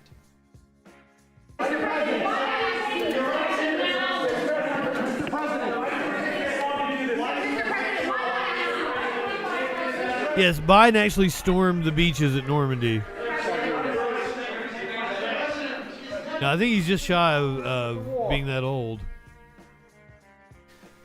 We're not always sure what the president hears and what he doesn't hear and what some of those stares mean. 'Cause my grandfather was like 91 or something when he died. No, fucking Biden's several years too young to have been, because my grandfather was like 91 and he was in Korea. Like, he wasn't even in World War II, and he died at 91 like just a couple of years ago.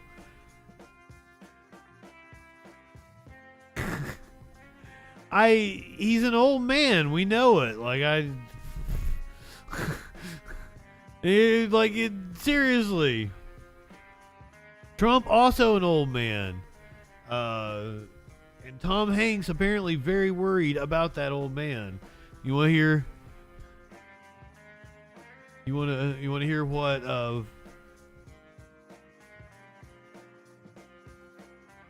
Forrest Gump has to say about the whole situation? I just want to know what it feels like to be here on the 80th. It may be the last of these reunions. If you do the math, if you were, say you were 17 years old and you were making your first trip into combat on June 6th of 1944, you would do the math, you're now 97 years old. That they're here, the first thing I say to any of the veterans that I happen to meet is don't get up, because, they're more or less wheelchair bound. But there they are, resplendent in their patches and their hats and their caps and the memories. And I ponder what these last 80 years have been for them. I want to ask them, what's the most extraordinary thing you've witnessed since that day? And there's an awful lot to take note of. But would any of it have happened if this day had not been? Well, I wonder, since you lead me straight into that question, it's probably, bar the Cold War, when there wasn't a raging war in Europe, is probably the most difficult, most existential crisis for everybody since their sacrifice, with Russia having invaded Ukraine, with a literal raging war in Europe. I never thought there'd be a land war in Europe in my lifetime once again, because it had proven to be so disastrous for all of humanity the last time somebody tried that. And it's funny how often it comes out of the ego of one human being. One guy. Both of them kind of piss me off. He says, no, I'm going to solve all these problems because I know what works and what does not work. I think, look, I'm a lay historian and I'm as opinionated as any knothead that you're ever going to come across. Yeah, who cares what Woody thinks about it? That America, particularly America, was lazy, was divided, was undisciplined, that couldn't get its act together, that would never band together. Seriously, DJ Dub. The right thing, by choice. And when I'm here, I think of a bunch of kids. There was a young force that came here. They were somewhere between high school. If you were 25 years old, they called you Pops, or they called you the old man. And they left absolute all of the comforts of a very comfortable America, safe America on the other side of the ocean, and they put themselves here for what? Because it was the right thing to do, and they were not defending a status quo. They were not gaining territory. They were not here for riches. They were not here to conquer anything. They were really here in order to mend the future, if I can coin a word that has just come out of the book that I read not too long ago. There was an article, I want to say, in the Bedford newspaper, in which on the 6th of June because of the time lag made it possible for the 6th of June to have this be the headlines of the United States of America. And it said the next 50 years of European history is being decided right now on the fields and beaches of Normandy. It was not about everything that had happened prior to 1944. It was actually about what was going to happen in 1954 and 64. I was born in 1956. Had D-Day not happened, and that's not hard to imagine here. You can look around and we can see the invasion in our mind's eye. We can see that day, but we can Russia beat the Nazis. Turn of frame. What if it had not happened? If this had stayed as it had been, a conquered territory by one of the most murderous regimes. There we go. Here's a FedEx is delivering my Uber lunch right now. What would it have been like if all that young forces and the Canadians and the English and all of the Free Frenches now, warlord. Those people are wrong. Can I ask you something? Because one man is doing it again, Vladimir Putin. Now, he hasn't been invited. He was, 10 years ago, but this time not. Do you think, when you think about it, Americans would do this again, British would do it again? I mean, we're in the fight of our lives again. Well, you don't have to go back very far to believe as early as 1939 and 1940 and big parts of 1941. There was I like my opinion on the Ukraine war is the Ukraine. I did it again. I feel like all my worst fears about it have come true. That it is just another U.S. proxy war. We were just trying to put Russia through a slog. We didn't actually care about liberating the people of Ukraine. We didn't care about fighting off Russia. We wanted to wear them down. And I think that's just that's a horrible way to go about things. Snicks, good evening. I promise you we're going to do one more D-Day story, and it's going to make up for Tom Hanks. We're going to do a different Tom. A huge vocal section of the United States of America that said, no way. Charles Lindbergh led the America first. There were literally Nazi party rallies in Madison Square Garden in which Adolf Hitler and George Washington's, their images were up on stage at the same time. Fucking wild. It wasn't until, of course, that we were attacked that everybody kind of like wised up and realized that something very venal was going on in the world. Not like everybody did it, Tom. Wonder where would it be right now? And I have absolute 100% faith in the American people and the concept of what is right and what is wrong. And if something as definitive as what happened in Europe back then, I don't think there'd be any question that it would take time. It would not be overnight. It would be thought out. It would be, I think, taking into account all the lessons that were learned of what happens when you don't do it right over a long course of time. Can I ask you, I walked over there, I looked at the beach, it's Omaha Beach, the cliffs that those boys had to scale, then they had to rush, I've played this on several video games. Place they didn't even know anything about, and as you say, they were so young. You did that film, Saving Private Ryan. I know you're an actor, but everybody says it's one of the most realistic depictions of what happened that day. Saving Private Ryan was really good. What it was like actually. I just watched it for the first time like just a couple years ago. For that period of time. Well, of course, part of it is glamorous fun, but at the other time, as soon as the camera started rolling and everything started happening. Also, had no fucking idea that Private Ryan was Matt Damon. I think it was Matt Damon, wasn't it? Matt Damon was in it. There was a tactile quality to the confusion. One of the things that happened was that special effects guys would come up. And all over the beach were these little red flags. They said, hey, be careful where the little red flags are because there's explosive charges underneath there and it's going to throw some stuff off. And whatever you do, don't step over there because that's a whole air ram that's going to throw a guy up in the air.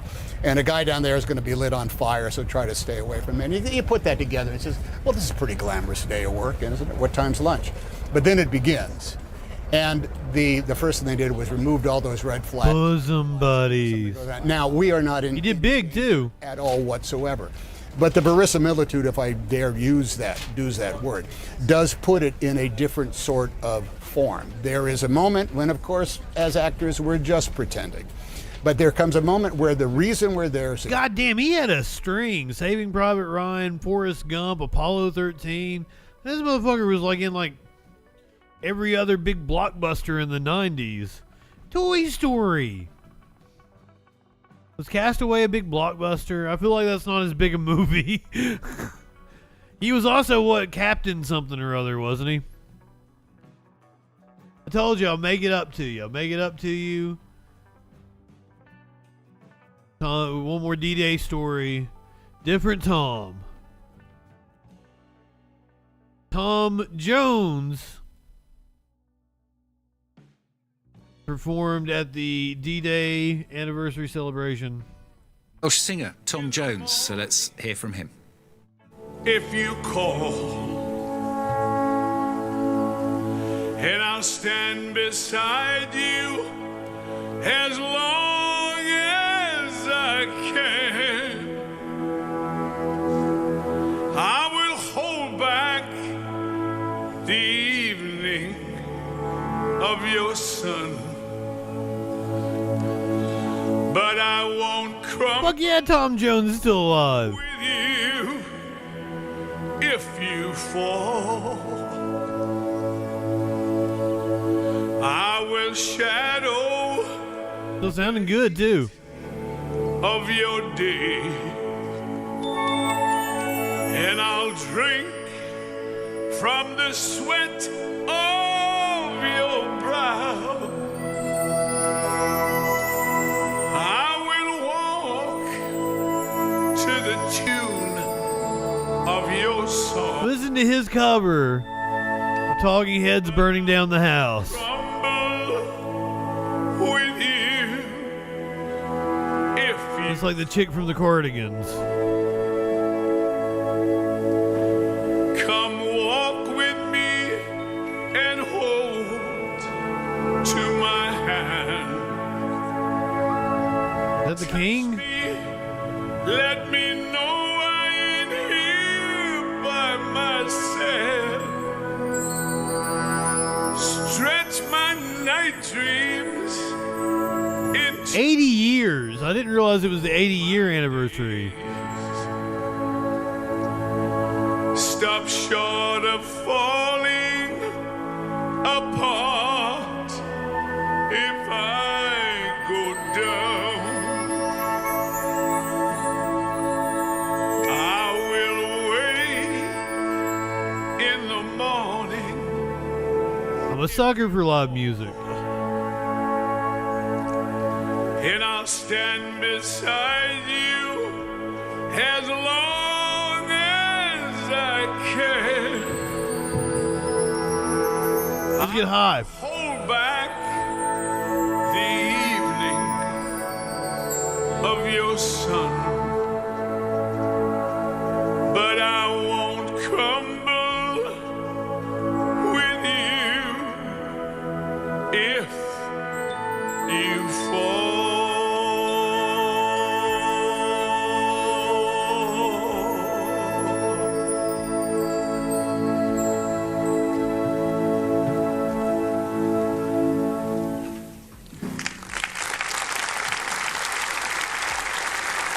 It's kind of wild. It's the 80th anniversary of that shit. There's what, a handful of them that was still alive? God damn. Something I was listening to was like, who would? Oh yeah, it was Jim Cornette. Jim Cornette was like, what happens if the Nazis take over here? Who's gonna come kick our asses? Is it gonna be Britain? Britain, Canada, you need to get ready. You might have to come teach us a lesson in 4 or 5 years.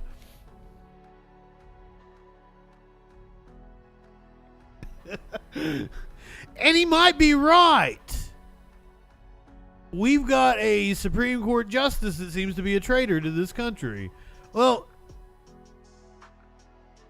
more than one of them. Justice Samuel Alito said that, in her words, at worst, he's just outright lying about his account of a neighborhood dispute that led to hoisting an upside-down American flag at his Virginia home. The inverted flag is associated with the effort to overturn President Biden's 2020 election win. Justice Alito has been in the spotlight over flying controversial flags at his homes, as first revealed by reporting from the New York Times. Our Lisa Desjardins joins us now. So Lisa, what's new here in this account? Some important details about the timeline are new. Mox? When he asked who would kick her ass, I said the global south. That's who we'd have to depend on. Because I thought the same thing as you.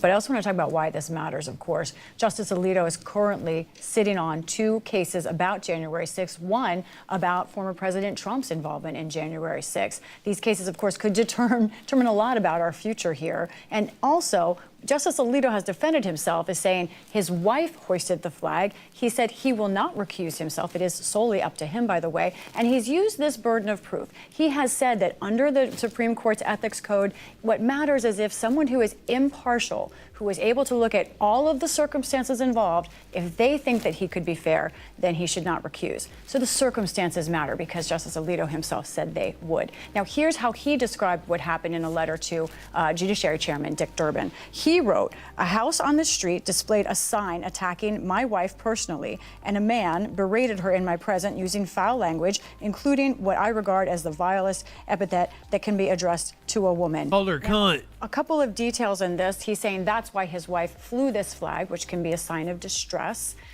We know now from the neighbor. She got called a cunt, so she turned the flag upside down. That makes no sense whatsoever.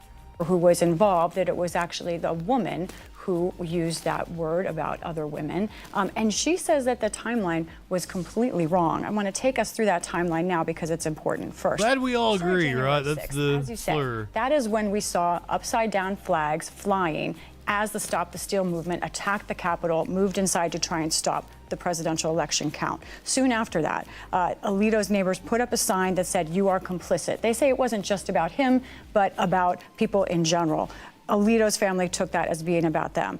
January 17th is when we know an upside-down flag was flying at the Alito home, according to the New York Times.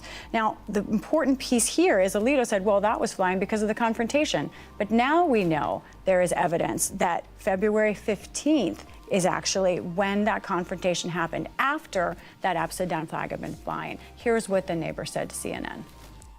At best, he's mistaken, but at worst, he's just outright lying. The interaction that happened on February 15th is the one that they're... Okay. I take great pleasure in the fact that if this is like the neighbor that is right down from Sam Alito, she is probably decked out for Pride Month right now. I go, lady. I approve. Using as an excuse for why they flew the flag. And I really want to hammer home the fact that that happened on February 15th, and their flag went up 2 or 3 weeks before that. So the question is, you know, this sounds like it's a minor thing about the timeline, but it's a very big deal over exactly why this flag that was about something that attacked our democracy was flying over a Supreme Court justice's home. So, Lisa, what role does Congress have in all of this? Because there are questions about whether or how Congress could ever impose a tougher code of ethics on the Supreme Court. They should. There are questions about the Senate Judiciary Committee. We need some impeachment. Will they call Justice Alito or Chief Justice John Roberts to the Hill to account for all of this? Walk us through all of that. There are very loud calls among Democrats, including some on the Judiciary Committee, not just to call the justice, but to perhaps subpoena him. I spoke with the head of that committee, Dick Durbin, this week, and he said the problem is they don't have that power. Under the rules of the U.S. Senate right now, that was agreed to in this closely divided Senate, in order to issue a subpoena, a committee can do it by majority vote, but they can't take any action unless at least 2 Republicans come to that meeting. So the thinking is Republicans could simply boycott that meeting. It wouldn't happen. They cannot issue a subpoena. They cannot enforce it on the floor, which would also take 60 votes. It's important because constitutional check and balances aren't the question here. It's Senate rules that are preventing this kind of oversight. Desjardins isn't that bad, They Mama. could call other people. Dick Durbin has said he doesn't think there would be much reason to do that at this point. But he has said he thinks that Alito should recuse. And here's what Durbin said this week on the Senate floor. Displaying the upside-down American flag and appeal to heaven flag creates the appearance that Justice Alito has already aligned himself with the Stop the Steal campaign. He cannot credibly claim to be an umpire calling balls and strikes in these cases. Durbin's committee is working on an investigation, not just of Alito, but of all Supreme Court justices. And I'm told they had hoped to release it soon. But all of this with Alito means now there's new things to investigate, and they don't know when they'll release it. Lisa Desjardins, thanks so much. Derb Dickens sounds like something Senator Kennedy would say. I can't wait to have your cock in my mouth. I'm going to When we give come back you from the other side of the break, life, then I want you I think I still got inside some political stuff we need to do. Yeah, we got a few more political stories. But then we got to do crime stuff. We got all kinds of crime stuff. I don't know. The snake infestation. That's shit we'll talk about on the other side of the break. You're going to get your 3 minutes of ads. I'm going to sit here and smoke some pot with some people. Probably go on another rant. So you do your 3 minutes of ads. But while you doing ads, why not subscribe to me? Yeah, I'm gonna start selling out. I'm gonna do the capitalist thing. You know, do the Patreon, subscribe, tip me, give me money. Money me now. I hate this. I hate doing that. It feels horrible. Yeah, three minutes of ads. We smoke pot. We'll see you in a second. More show to come. It was a horrible pitch. I did a horrible job. I'm a professional broadcaster. At least I thought I was. Oh God, yeah, the city council meeting. This is gonna be crazy. Oh, the dude with the license and shit. Yeah.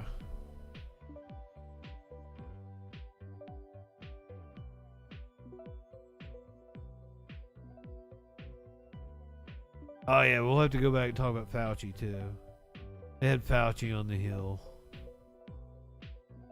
Something we'll need to call me a professional slack ass, or are you calling somebody else a professional slack ass? I've been working my goddamn ass off. That's why. Okay, here's the thing. If I want to make this happen, if I really want to live my dream of being a content creator and shit, I have to have money to fund myself. So like I have to work and a almost 8-hour day doing my actual job, and then set enough time aside to do this shit and stop playing video games. I play a fucking shit ton of video games. Freedom, good evening. Stop just dick-assing around, and I've got to fucking grind on the stream, grind on making videos, grind on doing my job. My ass gonna hurt because I sit in this chair all the time. I'm gonna get even fatter. DJ Dub, I fucking appreciate the shit out of you for that $10 a month. And all the fucking gift subs you give out and shit. Thank you for your support. Anybody that does support me, I fucking thank the shit. I feel dirty asking for money. I don't, and that's the thing. I don't want to do it. I'm conflicted. I don't want to act like other streamers and be like, give me money, subscribe to me. Yeah, let's hit our subscription goals, guys. Let's hit my like fuck. But also, like, if I want to actually do this, I have to be supported by it. But also, like, support is, you know, like fucking giving me likes and shares and shit. That's like goddamn free money to me.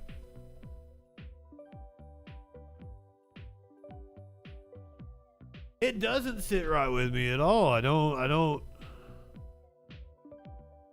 And because I have a unique talent that if marketed, and that's the problem.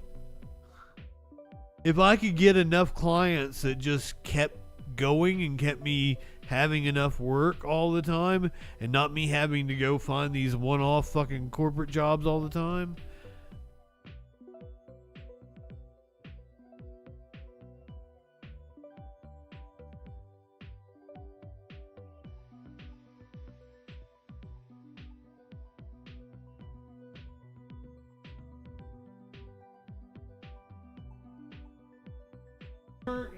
Hey,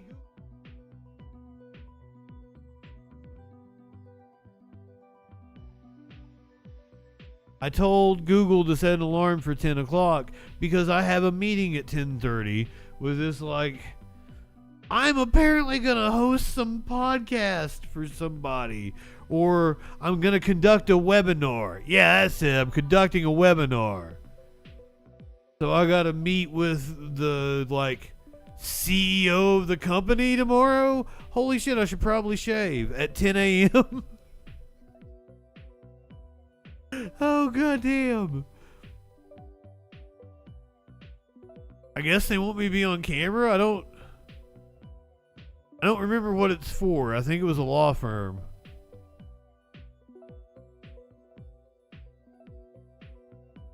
Oh my god, and that is why I am not good at running my business. I've got a meeting tomorrow, and this is like a fucking multi-$1,000 job over the course of a couple of months. I don't even know who the fuck I'm talking to tomorrow. Or what I'm supposed to do. I think it's a get to know you meeting. Okay, so like I have been scammed once the entire time I've been doing this, because like I'm in a very niche thing, right? Like people reach out to me for my services. Infrared Taz, what's going on? That's what I do. I'm good at bullshitting, Berg. I feel like I should probably put a dress shirt on or something if it's supposed to be professional. I'm meeting their CEO, but they didn't say that. I would have showed up to the first meeting looking like this. Is everybody back from the ad break? We'll get back to content. I'll quit yammering and yapping and shit. Smokey up here.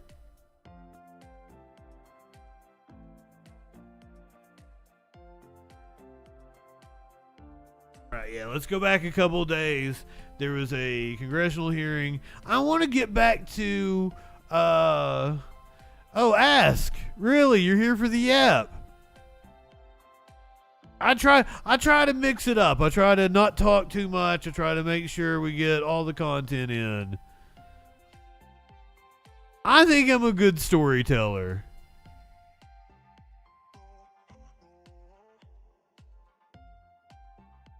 But also, I like watching crazy shit, and apparently things got crazy on the House floor 3 days ago when Dr. Anthony Fauci was called to testify in front of Congress. I don't know which. This is a House Select Subcommittee.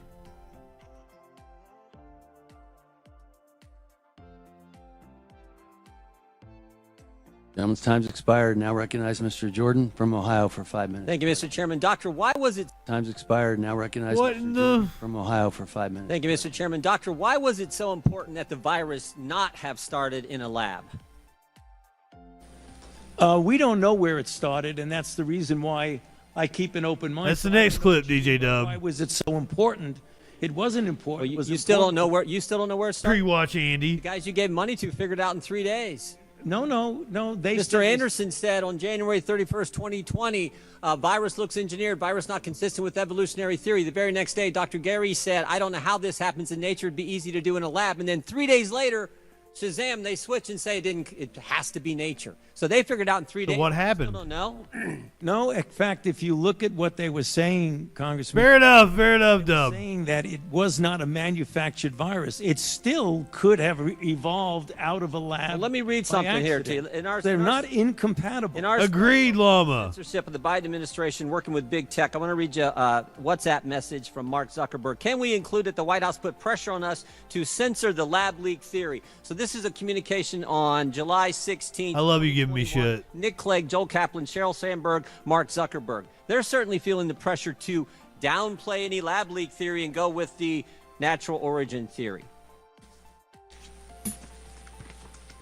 Is there a question there? There's coming. One's coming. Here's another email to Mark. We'll get to it. Says, subject Jim. COVID misinformation, Wuhan lab leak theory. In response to continued public pressure and tense conversations with the new administration, we started removing 5 COVID claims, including the lab leak theory. Mr. Zuckerberg responds, this seems like a good reminder that when we compromise our standards due to pressure from an administration in either direction, we often later regret it. Why was it so important the virus not have started in a lab?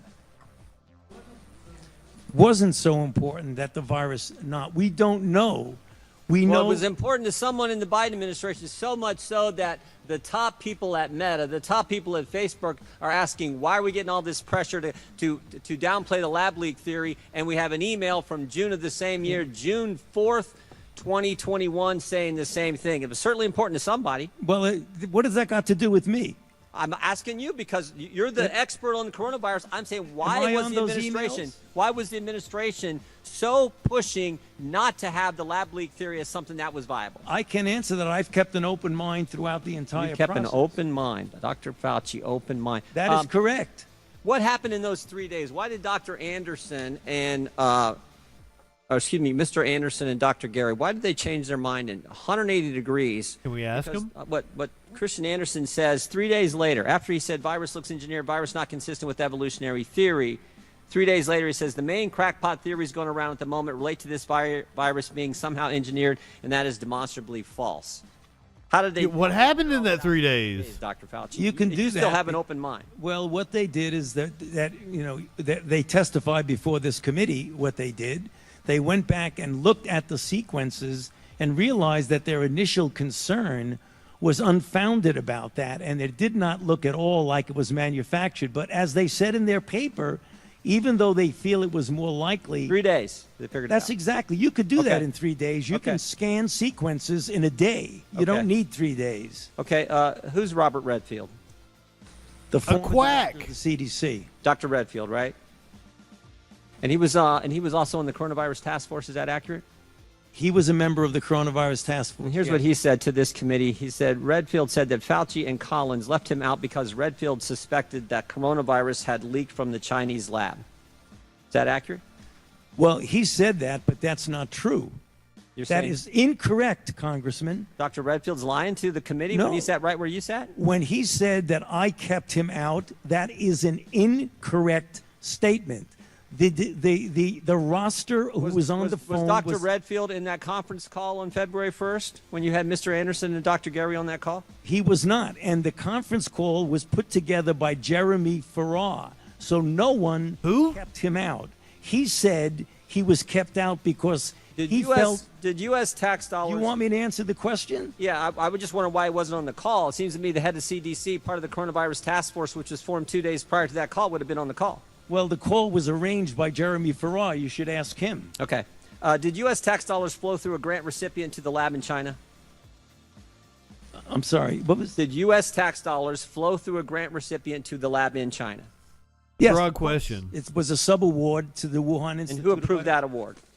Excuse me? And who approved that award? What agency approved that award? National Institute of Allergy and Infectious Diseases. Your agency approved that, right? Yes, it did. After. Did that have anything to do with this downplaying of the lab leak theory? No. Nothing to do with it. Nothing. What do you agree that there was a push to downplay the lab leak theory? Not on my part. Really? Really? Wow. Wow. I think most of the country would find that amazing. I still got 11 seconds. But look at the facts. I've kept an open mind throughout the entire process. All right, I yield back. I now recognize the majority. See, that was like when they first brought this up. I always thought like the fact that they entertained the lab leak theory was proof, like, they weren't being, nefarious. The fact that they actually entertained the notion and then judiciously came to the conclusion that it was natural was what, quelled my suspicions about it, like, what reason do I have to believe that it was made in a lab? What's the pro evidence the other way? All you've got is a theory, the lab leak theory. The Republicans, in all honesty, are upset because we didn't take the lab leak theory seriously. And it's like, well, what is your evidence for that theory? All the smart people say it's zoonotic. All the dumbest people I know are like, lab leak.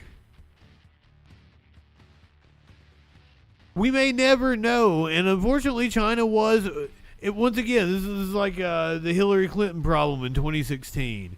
She was her own worst enemy. Like, she was like guarded and secretive about shit she didn't even need to be, and like walled off from people. That's kind of the way China did with the like coronavirus response. I would assume they didn't need to be that guarded about sharing information with their peers over here.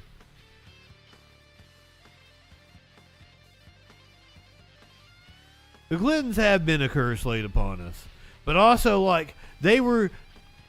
Here's the thing about the Clintons is they were the saviors of the Democratic Party.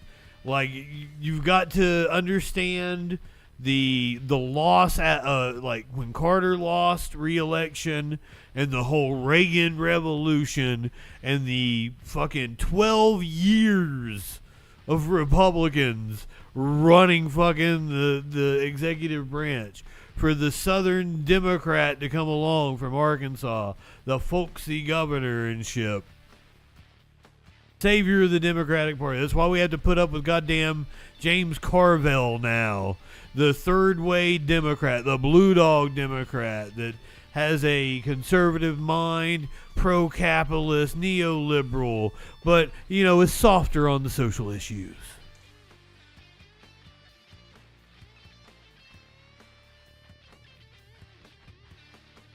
And that's another, like, he ended welfare. And, what was it called? Something, welfare to work. That was his little initiative.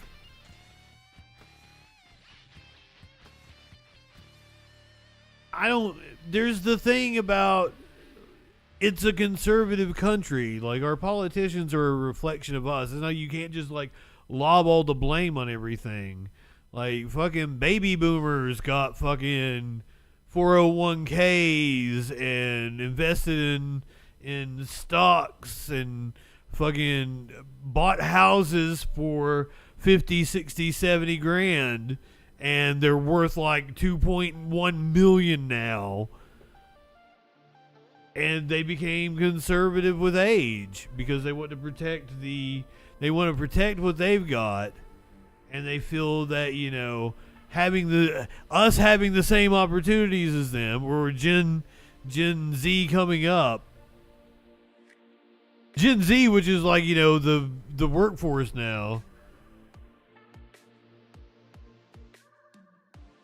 Because they're all in their 20s, aren't they? Yeah, it's a highly propagandized capitalist oligarchy. That's exactly right, Mox. And I'm just hoping for a gosh darn way to be able to improve it through electoral politics that doesn't come to bloodshed, because that doesn't usually end well for anyone involved. The country might become a failed state. The fucking fascists might win. They kind of do have the police and the military and shit, and they're armed to the teeth. Yes, leftists have guns. Yeah, fucking Mao Zedong said change must come. Change must come through the barrel of a gun. Marx said all means to disarm the proletariat must be exhausted by force if necessary. I probably fucked the quote up, but it's something like that.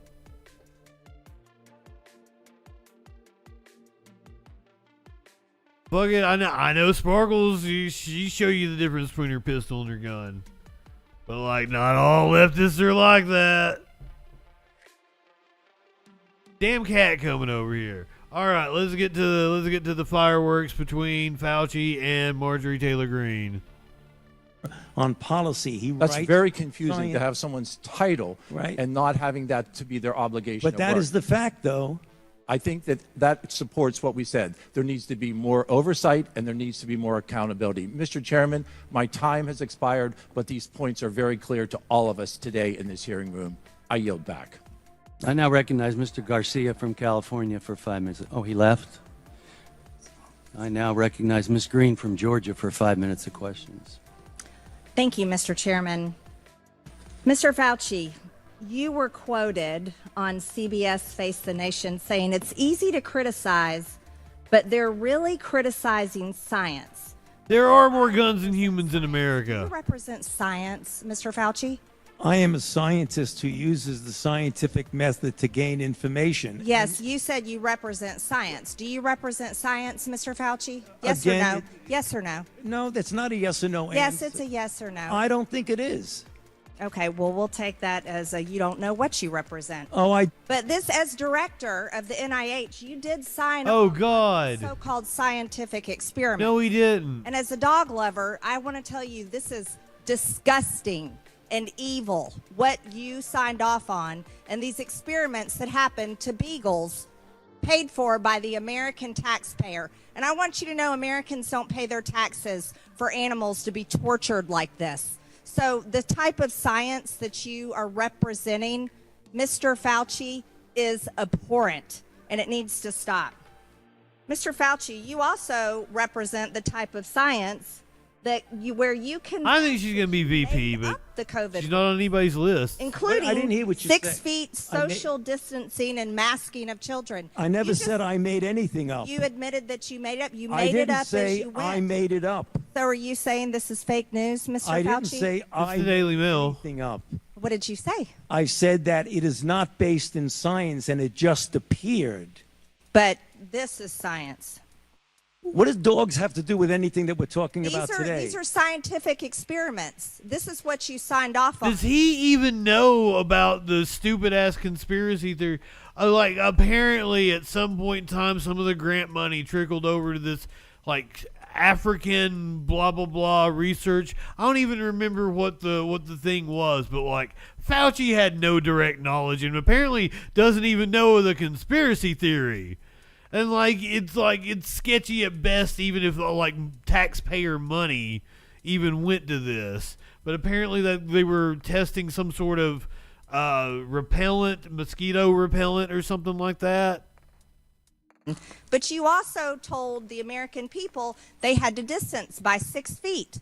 They had to wear masks. But let's also talk a little bit further about the type of science that you represent. NIH scientists made $710 million in royalties from drug makers, a fact that's been hidden. Let's talk about the fact about, is it right for scientists and doctors getting paid by the American people, government taxpayer paychecks to get patents where they're paid millions and hundreds of millions of dollars in royalty fees, especially when the NIH and these government agencies, most powerful agencies in our country, are recommending medical suggestions and advice and making up guidelines like 6 feet distancing and masking of children. Do you think that's appropriate? Do the American people deserve to be abused like that, Mr.? And it's like the making up guidelines. It's like a general rule of thumb for like how far spittle flies from your face. Like it wasn't like it had no basis in anything.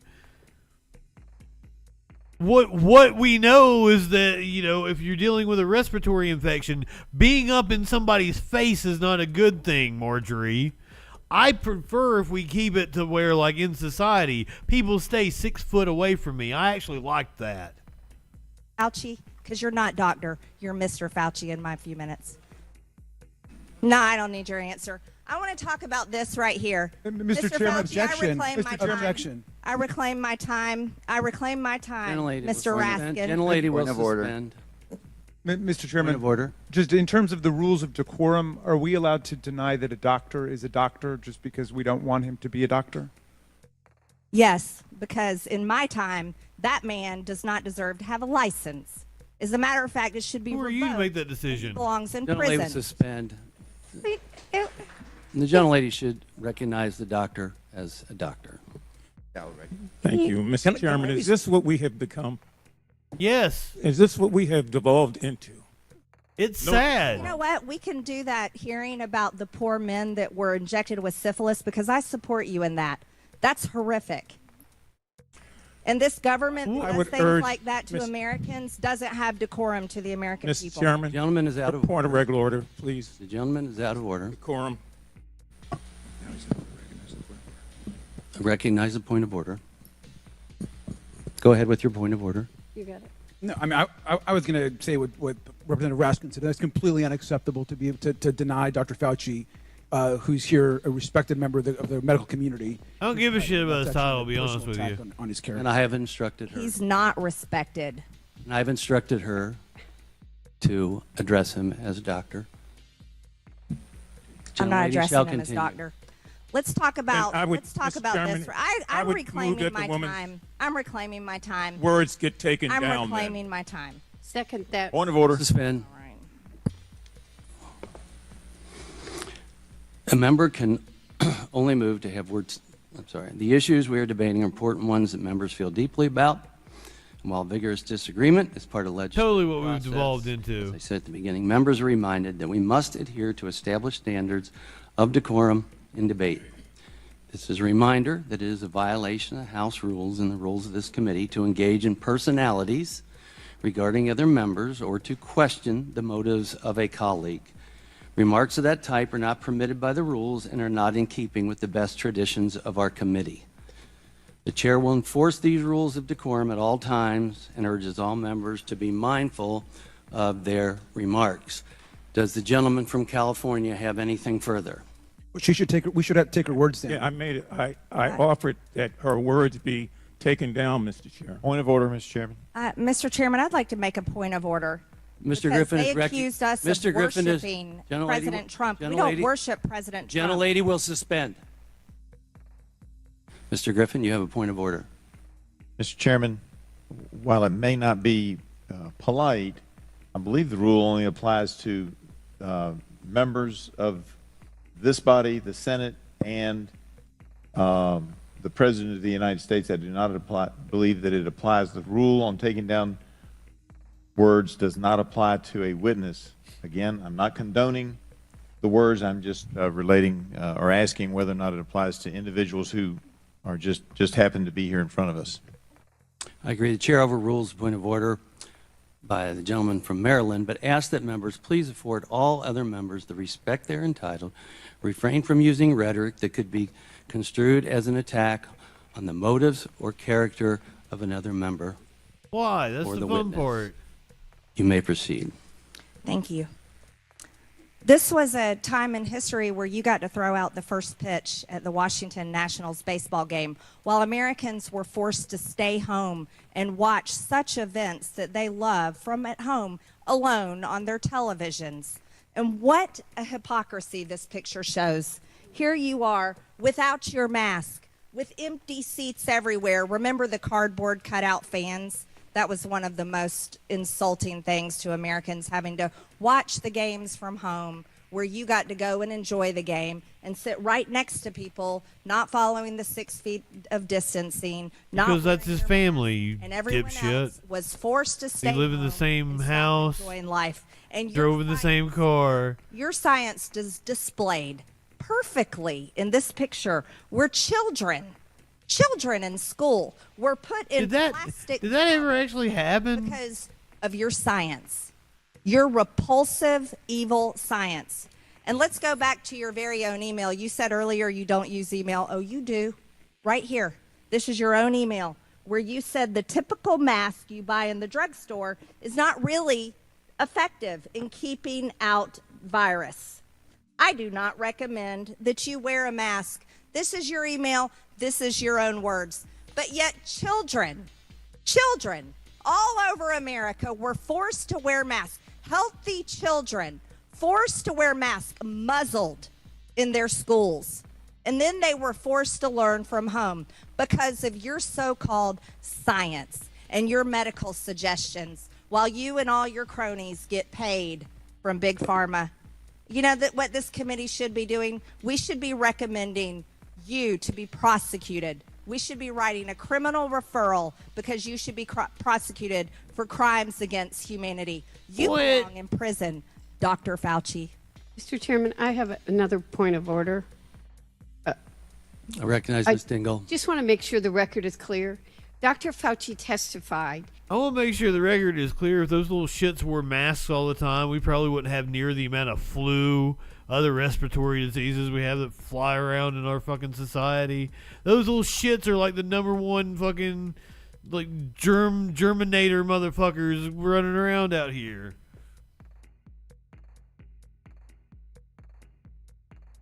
I'm all about, like, fucking, we should all wear masks when we're sick. We should make that a habit in society, because, like, why do you have a right to put your germs on somebody else? It's kind of cool that, you know, people would be considerate and wear a mask when they're fucking coughing and hacking and wheezing. I see nothing wrong with it. And why does she think that's a crime against humanity? That he did not use his personal email for official business. He did not say he did not use email. And I think today, this particular has been full of lies and disregard and disrespect, and we need to stick to facts. Thank you. The gentlelady's time had expired. Well, she might have been talking about MTG. I recognize Mr. Garcia from California for 5 minutes. Hey, like, the bird flu has jumped from human to human, right? No, it's jumped from animal to human, but not gone human to human just yet. And, like, fuck it, I was reading up about it the other day, because it's a fucking, like, 80%, 90% fatality rate or something in birds. We don't know what the mortality rate would be in humans yet, you know? But in birds, it's fucking serious. And I feel like we've had multiple cases now that a human has contracted it. It just hasn't gone human to human yet. But every time a human contracts it, it's giving it that evolutionary oomph that it may fucking develop the ability to go human to human. And they will get us fucking killed. That is absolutely true. I mean, they got us killed during COVID.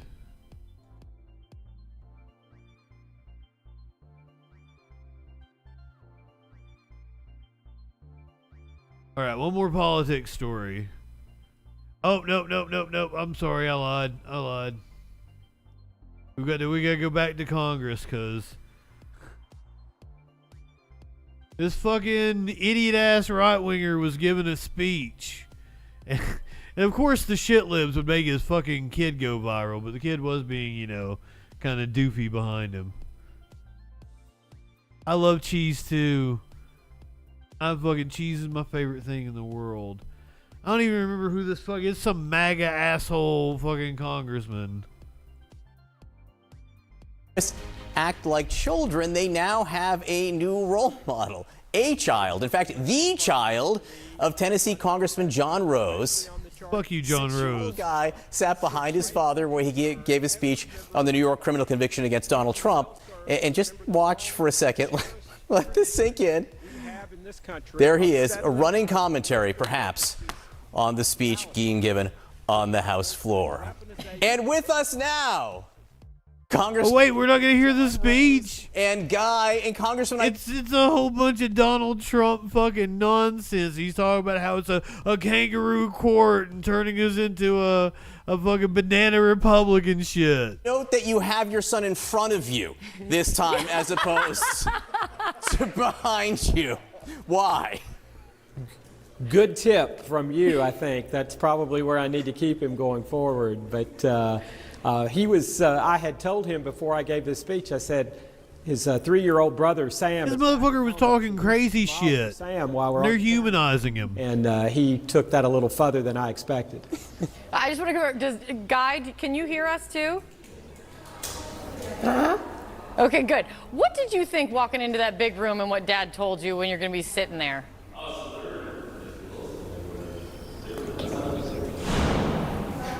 Tell him what you thought. Now he's going to be shy. You can say it out loud. What did you think? I didn't hear them. They asked you what you thought when you walked into the House chamber yesterday. Good. What were you thinking about telling Sam? You thought it was good. Sam? Did you spell his name with your hands? Yeah. Oh, is that what he was doing? Is that what everyone was like making jokes of, like this? There's a conspiracy theory of what he was doing with his hands. Oh, I want to point out Like they're making it like such a lighthearted thing, but the speech is like it's batshit fucking crazy. Mr. Speaker, I rise today to address the terrible precedent set in our country 4 days ago.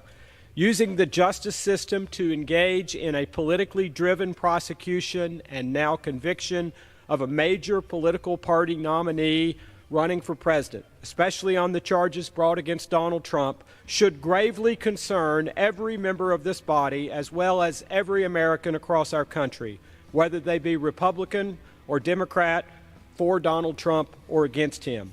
No. Regardless of one's opinion of the current Republican nominee, we'd be well served to remember the long and cherished tradition we have in this country of settling our political differences at the ballot box. For nearly 2.5 centuries, our nation's elected leaders have properly resisted the temptation to oppose their political rivals through the weaponization of our justice system. Equal justice. Yeah, why didn't the anchors ask about this fucking batshit crazy speech he gave? You fucking traitor motherfucker. I don't like the way our media operates. That could be why I'm not part of it. That's why I did not make it in media. I'm really fucking disgusted by the way like most media operates, but not for the reason right wingers are. Because like their critiques are usually just unfounded. I have valid critiques of our media landscape. A child was killed in oh no, never mind. This is about a city council. I didn't just make it up. It's under the camera there. Child killed in I-57 crash. That was a previous story. Also breaking tonight, one of the most chaotic meetings in Dalton that we've seen. Is that Gumby? Had to stop it from getting physical. Let's get right to political reporter Paris Schutz and the showdown between Lori Lightfoot and Dalton Mayor Tiffany Henyard. Paris. Dawn and Scott, that showdown is continuing outside of Dalton Village Hall. Trustees voted 4-2 to override Mayor Henyard's veto and reinstate Mayor Lori Lightfoot's investigation into Henyard's spending into that 2023 trip to Las Vegas. And as you mentioned, soon after that vote, things just broke down into utter chaos. Multiple sides shouting obscenities at each other. Cops had to step in and break it up. This is right after Henyard and her allies tried to block Lightfoot from getting up and making some brief remarks. Eventually, Lightfoot got her mic turned on, and here's a little bit of what she had to say.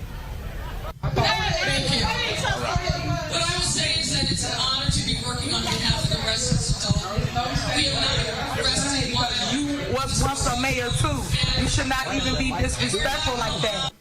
That's sad. Clear the room. Clear the room, guys. This means adjourn. Everybody out. So 2 hours of absolute contention here. Lots of residents voicing their concerns. Earlier today, Mayor Henyard had the block in front of Village Hall cordoned off, making it. I don't think I'm a fan of Lori Lightfoot, especially if you were senior or disabled. So Lightfoot's investigation, at least according to trustees, looks like Eminem. Is back on now. It's going to focus into Henyard's spending of village resources as well as that 2023 trip to Las Vegas. And Henyard doesn't believe the investigation is legal. Now, residents lined up hours before the meeting. They got in, they packed the Village Hall, and they let their feelings about Mayor Henyard be known. Yeah, you're not going to understand until they put those cuffs on you. What? You're not going to understand it. You don't care. But, baby, they on to you. What did you do? It is a shame that we, the public, can't ask you anything about the BMWs, the Range Rovers, all of that. It's like you're keeping all of that hidden from the taxpayers, and we pay for those. You guys are following fiction, a made-up story. It is a smear campaign going on right now. You got a gold microphone. So as you can see right outside Dalton Village Hall here on MLK Drive in the village of Dalton, residents still fuming. Okay, here's the thing.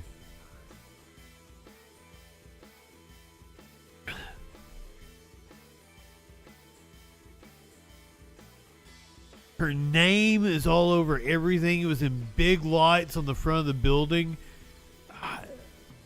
maybe the residents have a point here. She's got a gold microphone. She's got bling on her microphone in City Hall.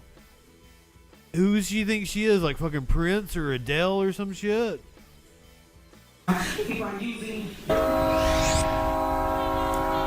So as you can see right outside Dalton Village Hall here on MLK Drive in the village of Dalton, residents still fuming, still voicing their concerns to police officers. Police officers had to keep the peace as the meeting erupted into chaos. But the news out of this meeting, trustees vote 4-2 against Mayor Henyard. They reinstate Lightfoot's investigation into things that the FBI is also probing right now. A lot of things happening here in Dalton. And Dawn and Scott will continue to follow it in the days to come, but now we go back to you. I was primed to take her side, and that could just be because she's a pretty woman. But like, I don't know that I'm on her side after hearing the.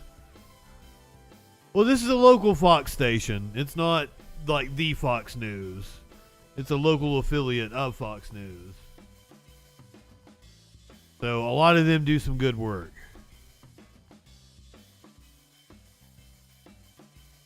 I guess it's a good transition from politics to crime. There is I guess I could have done Hunter Biden, right? I'm don't give a shit. Probably everybody else talking about Hunter Biden. Hunter Biden's trial is going on. I'm flabbergasted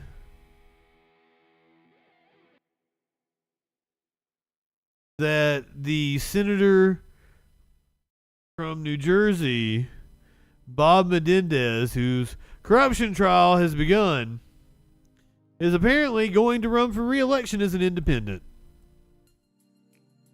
Set a presidential primary contest since Donald Trump was found guilty in his criminal hush money trial. Polls are open in 4 states today, and Washington, D.C. has its Democratic primary after Republicans held theirs back in March. Tracking all the races for us now is CBS News campaign reporter Hunter Woodall. Good to see you, Hunter. I want to start with New Jersey. Senator Bob okay, I was about to say. has filed to run as an independent, so he won't be participating in today's primary, but he's still looming over both the Democrats' Senate primary and the House race in the 8th district. A reminder to everyone, he is currently standing trial on bribery charges. What can you tell us about his stake in this race? Well, Marie, it's very interesting. I mean, obviously, Bob Menendez is New Jersey's senior senator, and this federal bribery case against him has cost him immense political influence in Washington. But at the same time, his son is actually running for re-election to his U.S. House seat in New Jersey. Now, this is a Democratic primary, and the younger Menendez has actually been out-fundraised as of mid-May by his Democratic challenger. That's the mayor of Hoboken, Ravi Bala. That's an immense, struggle for the younger Menendez as he looks to, win re-election, as his father obviously faces this criminal case that is gaining lots of attention and lots of scrutiny. That's really interesting. We're going to tick right through them. In Montana, 9 Republicans are running in the race to replace Congressman Matt Rosendale, who was one of the 8 Republicans who. I just want to talk about Bob Menendez. They're going through all kinds of different shit.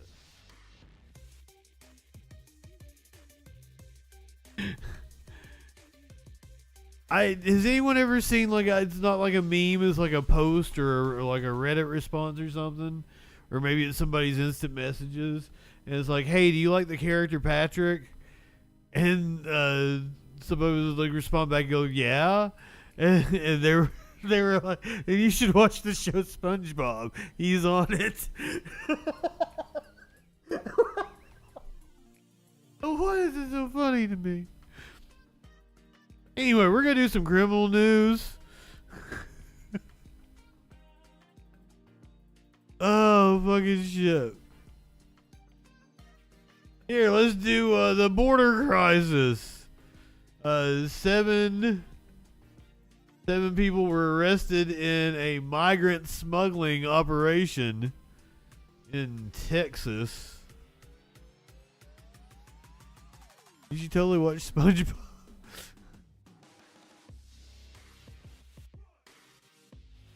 1.5 from Fox. Thanks for being with us on this Thursday. It's June 6th. I'm your host, Karel Lahara. For the past hour and a half or so, we've been out at an event in Phoenix, Arizona, former President Donald Trump hosting a campaign rally there. But now we'd like to segue and get into some other top headlines that we have been following. The first one is this. We have here some aerial footage courtesy of KABB. Just moments ago, a helicopter flying overhead on what was a smuggling operation out of Bexar County, Texas. Here's what we know so far. 11 people were hospitalized and 7 smuggling suspects were arrested today after authorities found more than 24 migrants who had been driven from the border packed in a secret compartment of a trailer with little water and in sweltering heat. Acting on a tip about a smuggling operation, authorities followed the trailer as it was towed to a rural residence outside San Antonio. That's according to the Bexar County Sheriff Javier Salazar. I do want to get to some more comments from that sheriff. He did provide an update on this very important topic, especially as we were listening to the former president discussing the situation at the border security. That was pretty much the main point of his entire discussion today in Phoenix. And we know that earlier this week, current President Joe Biden, he did issue an executive order to try to get some control at the border. But let's listen into what we know from the Bexar County Sheriff on this scene. ACAB means the sheriff. Sorry to keep you out here in the heat. It's the swelter. It's under control, but it was a pretty chaotic situation at the beginning of this. So let me just give you some numbers to start with. At present, we've got about 27 victims, smuggling victims. Wow. 11 of those have been transported to the hospital for various heat-related and minor medical injuries. EMS was out here with us. The ESD2 was out here with us. Acadian Ambulance, STRAC, as far as and Bexar County Emergency Management folks. Everybody worked together beautifully. And the Border Patrol agents that are here, everybody worked together beautifully to bring this thing to as peaceful a status right now as we could have. This morning we received information that there was a smuggling operation in effect, that several dozen people were being smuggled. What we knew is that it was the smuggling method was some sort of a long gooseneck trailer that was being utilized. So we were able to establish surveillance on it as it was moving this way.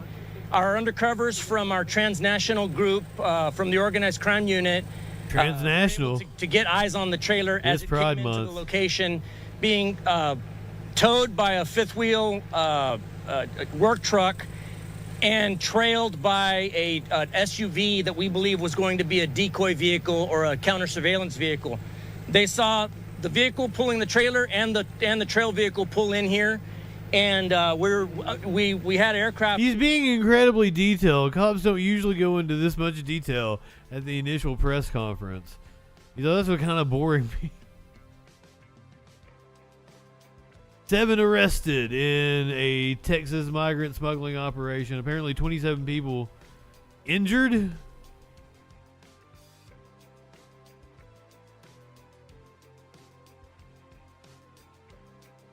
Let's go to New York, where I haven't really paid attention. This has apparently been like one of those cases. It's made national headlines. I've not paid attention to it. The suspected Gilgo Beach murderer, Rex Schuerman. The disturbing new revelations in the Gilgo Beach killer case. We learned today that Rex Schuerman is charged in the murders of 2 more women, Jessica Taylor and Sandra Costilla. This is the first time Schuerman has been linked to the murders outside of the Gilgo area. Taylor's remains were found in Manorville, where police were searching earlier this spring, and Costilla's were found in North Sea. CBS 2's Jennifer McLogan has followed this story now for years, and she's got the details on the new charges tonight. Jennifer.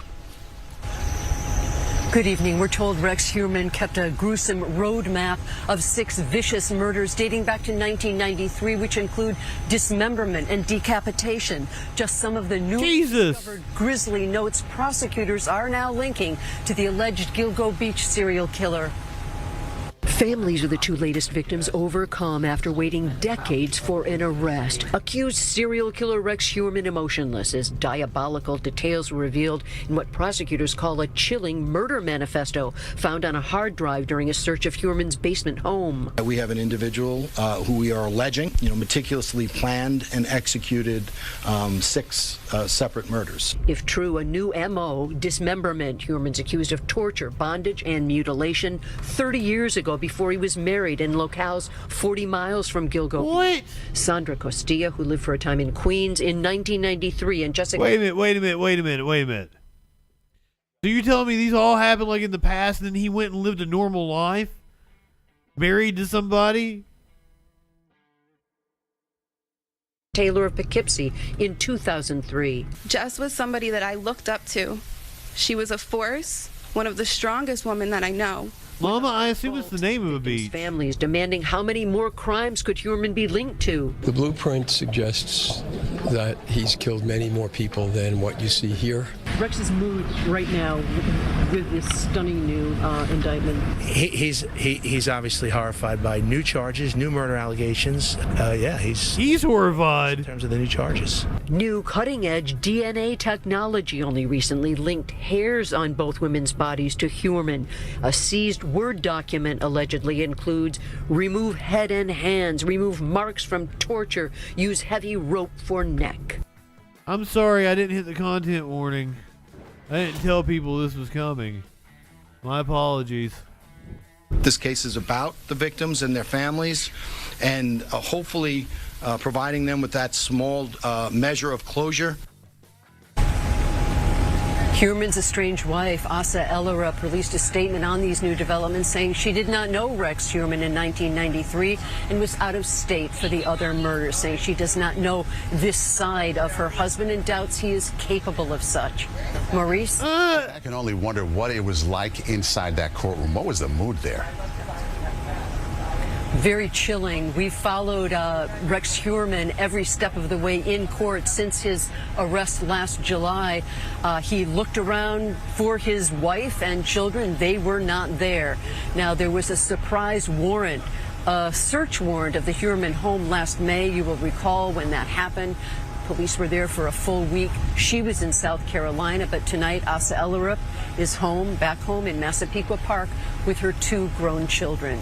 Not here to support Rex in any way. Yeah, Maurice? Chilling to watch from even a distance. Jennifer McLogan, thank you so much. From and a to distance. see all of her previous reporting on the murders and to get updates on the investigation anytime, head over to cbsnewyork.com. That's wild. And I'm sure this one's going to be wild too. I will get the content warning for that.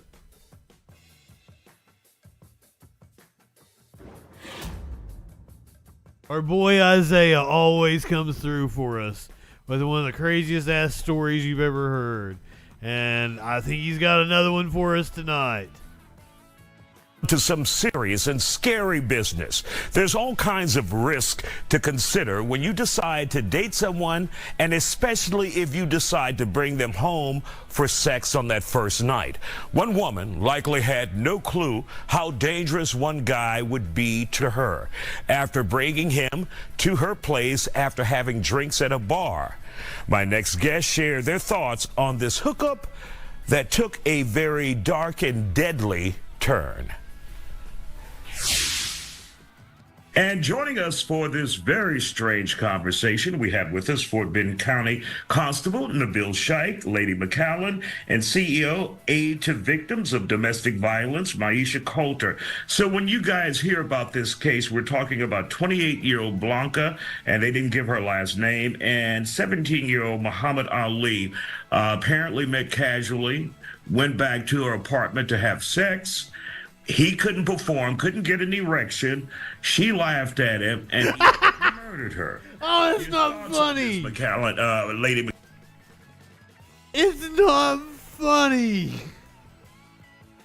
Yes, it's fucking. That is toxic masculinity at its like, I want to say finest. That is the most glaring example of toxic masculinity ever. That he couldn't fucking perform and she laughed at him. God damn. Callum, first of all, when you think about casual sex encounters like this, is that, very dangerous in 2024? I mean, of course it is. It's always been dangerous. It's, the number one cause for murder for women for femicide is intimate partners. So it's always been dangerous, especially picking somebody up from a bar that you've never met before. I think Tinder culture has made it even more dangerous, and it's going to stay that way until we get some kind of mental help from men. I mean, it's just a bad situation in general. So yes, it's dangerous. You should never take anybody home, male or female, that you don't know. And of course, Maisha, one of the things that Lady McCallum just hinted upon or touched upon is a man's ego can be very sensitive in a situation when you're talking about having sex. That's absolutely true. And there's probably more to this young man than we know. He's an adolescent. He's 17 years old, immature, lack of impulse control. And certainly she picked him up at the bar? Very fragile. And he happens to be in a state of fragility just based on age and all of the factors that we probably don't know. I don't know if he had a propensity for violence just in general, but those things could also be contributing factors to this turning into the tragedy that it was. And like you said, there's something definitely going on that we don't see or we don't know about for him to also videotape it and declare, I killed her, I murdered her. What? Like he was proud. Exactly. Yeah, I think a lot of the, he was on alcohol, he was on drugs, they met at a bar, and, a combination of both the alcohol and the drugs, and with the adolescence of him being 17 years old, I think all contributed to the act of wanting to record and wanting to murder. Mm-hmm. And is that something that we get women don't do that. More, Constable Shike, because of social media? Everyone wants to be a social media star. Everyone wants to flaunt what they've done on social media. Like killing people. It's sad, social media and media in general has played a major role in, the mental health of men and of women and in dating relationships. Watching the Kardashians, watching a lot of these soap operas that you see on TV and on, and even on E! And you may have guys that have, mental illnesses that watch these kind of things and get ideas. And it could contribute. I mean, there's just so much that's going on in our society today. It's hard to truly pinpoint exactly. We live in a society. And Lady McCallum, let's bring you back into the conversation. And when we talk about someone who may be mentally unstable and you are considering dating them, what are some of the signs you should look for when you should ultimately come to the decision, I'm getting the hell out of here? Oh, it's red flags are everywhere, right? And unfortunately, when we go into new love and new relationships, you go in with rose-colored glasses. Now, there obviously are warning signs. I have mental disorders, so I am aware of some of them. But I mean, a lot of times, and this is a recurring thing, like he said about social media, like you're going to be violent, you're going to be violent. Now, unfortunately, men are not given the same, I guess, talks that women are given about safety, about emotions, about being non-irrational, about trying to be more stable. Men, unfortunately, I don't think they're still on, Mox. They were on a shockingly long time, but I don't think it's still on. I think their final season was a couple of years ago. Are the top perpetrators of violence against women and against themselves. So it's one of those things where the red flags aren't always there because people mask so well. And then you get into a situation where you think you have somebody who's a great person and then they turn violent like that. And it happens so much faster when you have someone that's narcissistic or with mental illness. But I mean, none of this is going to change until we get free mental health in the United States. Or in I know this wasn't in the United States, but there are women being murdered. Yeah, it's not just a man thing. It's this whole fucking country could use fucking access to healthcare would go such a long way.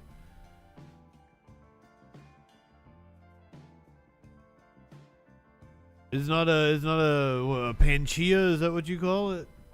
Panacea? But it would go a long fucking way.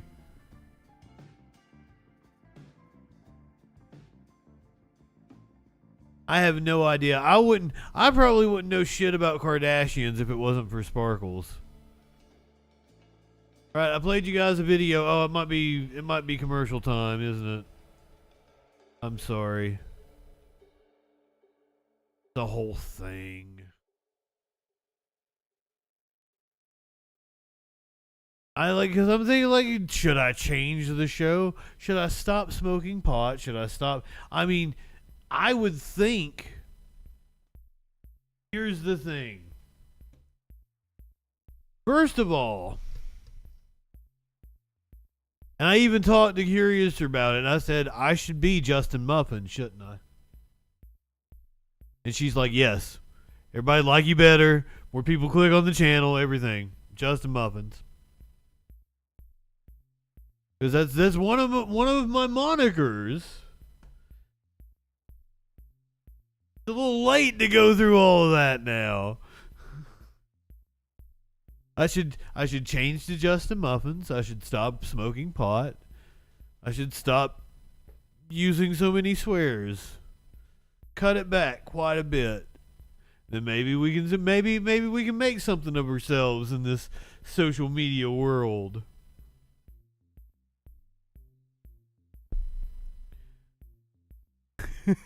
I don't know. So that was my way of pitching to break.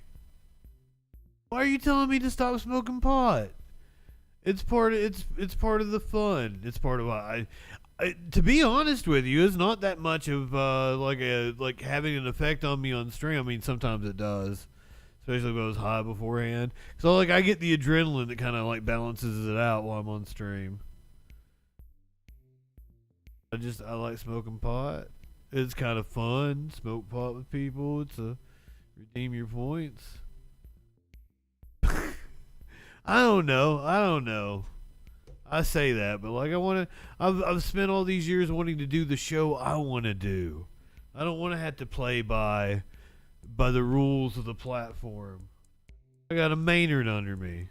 But anyway, that's somehow that was my way of saying that we're coming up on commercial breaks and you should give me money if you're not subbed. But if you're not subbed, you're not going to miss out on any content. And when we come back from the other side of the break, we've got new twists in this. The other day I played you the story of the dude that went to court, appeared in front of a judge, and the judge said he had a suspended license. He was driving while he was talking to the judge.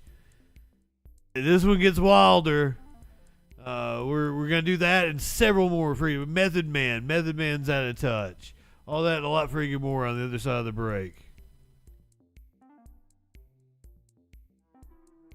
I'm honestly amazed. I've sat here. I've drank this entire Route 44 large blue raspberry slush. I've drank this entire thing. I haven't had to piss. I'm just a thirsty boy.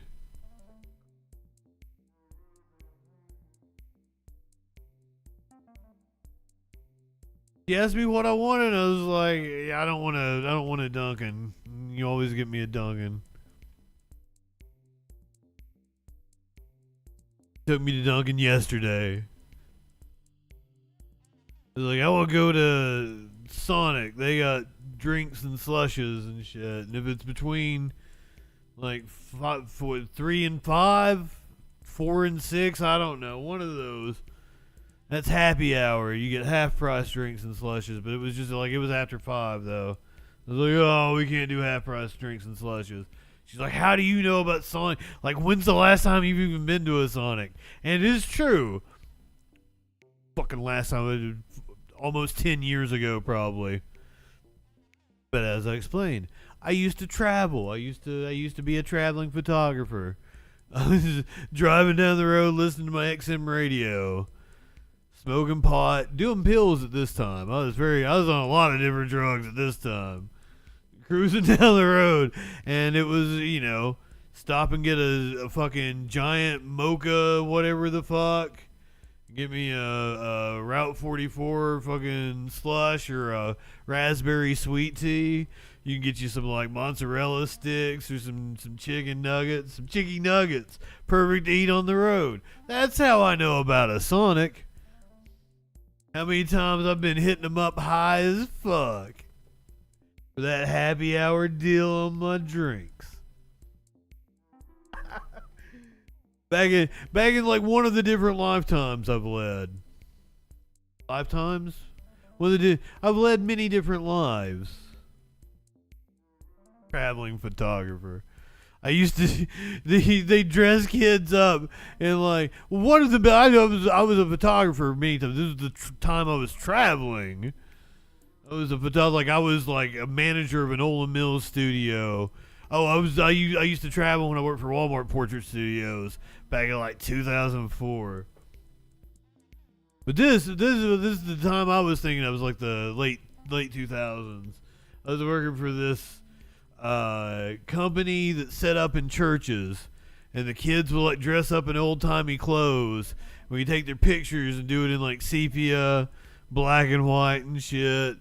And they'd have like the old-timey pearls and the flapper dresses and shit on. They'd have like teddy bears with vests on them. We'd have barrels. You'd sit on a barrel and shit. We'll do fundraising for churches. How like fucking going out in their parking lot getting high as fuck. I had a clipboard under my seat in my truck, and I pull the clipboard out. That's how I crush up my pills. I'd do a pill. I'd have a ball pack.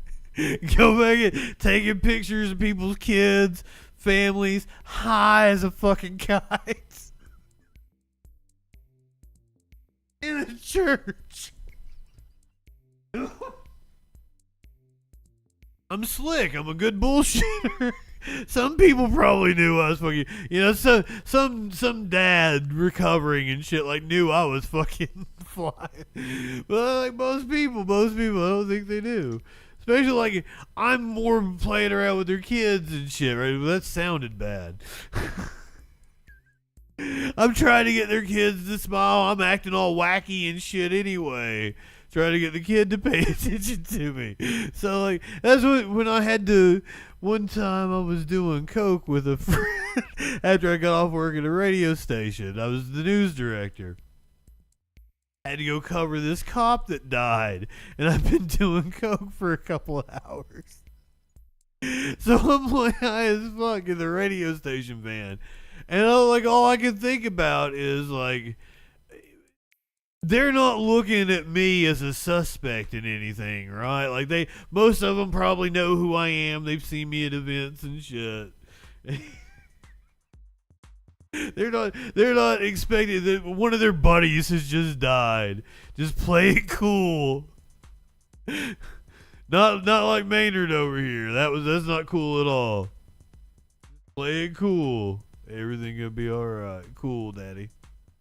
Everybody's back from commercial now, right? I've been talking for like fucking ever. Talking about doing drugs and driving. Is there a statute of limitations on that? Can the cops get me? Because I'm like traveling all over this country high as fuck. And traveling with me is wild because I'll be like, I did blah blah blah. This rest stop over here.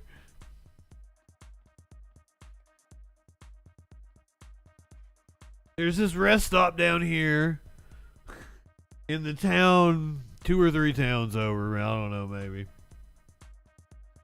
That like fucking kids from the school I went to murdered a whole family.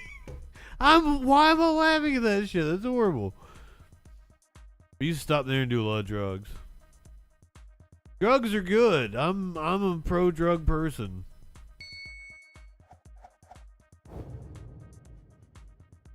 Fucking, I couldn't convince. I was like, Curious and I were driving, and she was like, you were taking a cheap shot at Destiny. You were like trying to throw him off his game when you asked him if he was on speed. It's okay, you can admit it. And I'm like, no, I wasn't. I'm just a fucking dumb shit. It was like, you're on speed. It was just like the first thing I noticed, and I blurted it out, and she didn't believe me. And I'm like, you know me. I went to that concert with you, and that dude had that straw cowboy hat on. And I was like, hey, dude, that come with a dick in your mouth? And like he almost popped up to like he's gonna beat me up. I do things. I can't help it. I am crazy. Wow, clinically, I cannot imagine. I have been so fucking, like, when I trip, I get fucking stupid. Like, I'm crawling on the floor laughing my ass off. Apparently it's not Adderall. His community told me what it is, but it's like a Trevesterol or whatever the fuck it is. It's in that family. But it's apparently he chugs the energy drinks and shit and stuff. And like, I didn't even think, like, I would have attacked him on that if I like even thought about it beforehand. Because people pointed out it's like a performance enhancing drug. But like, his fans are weird.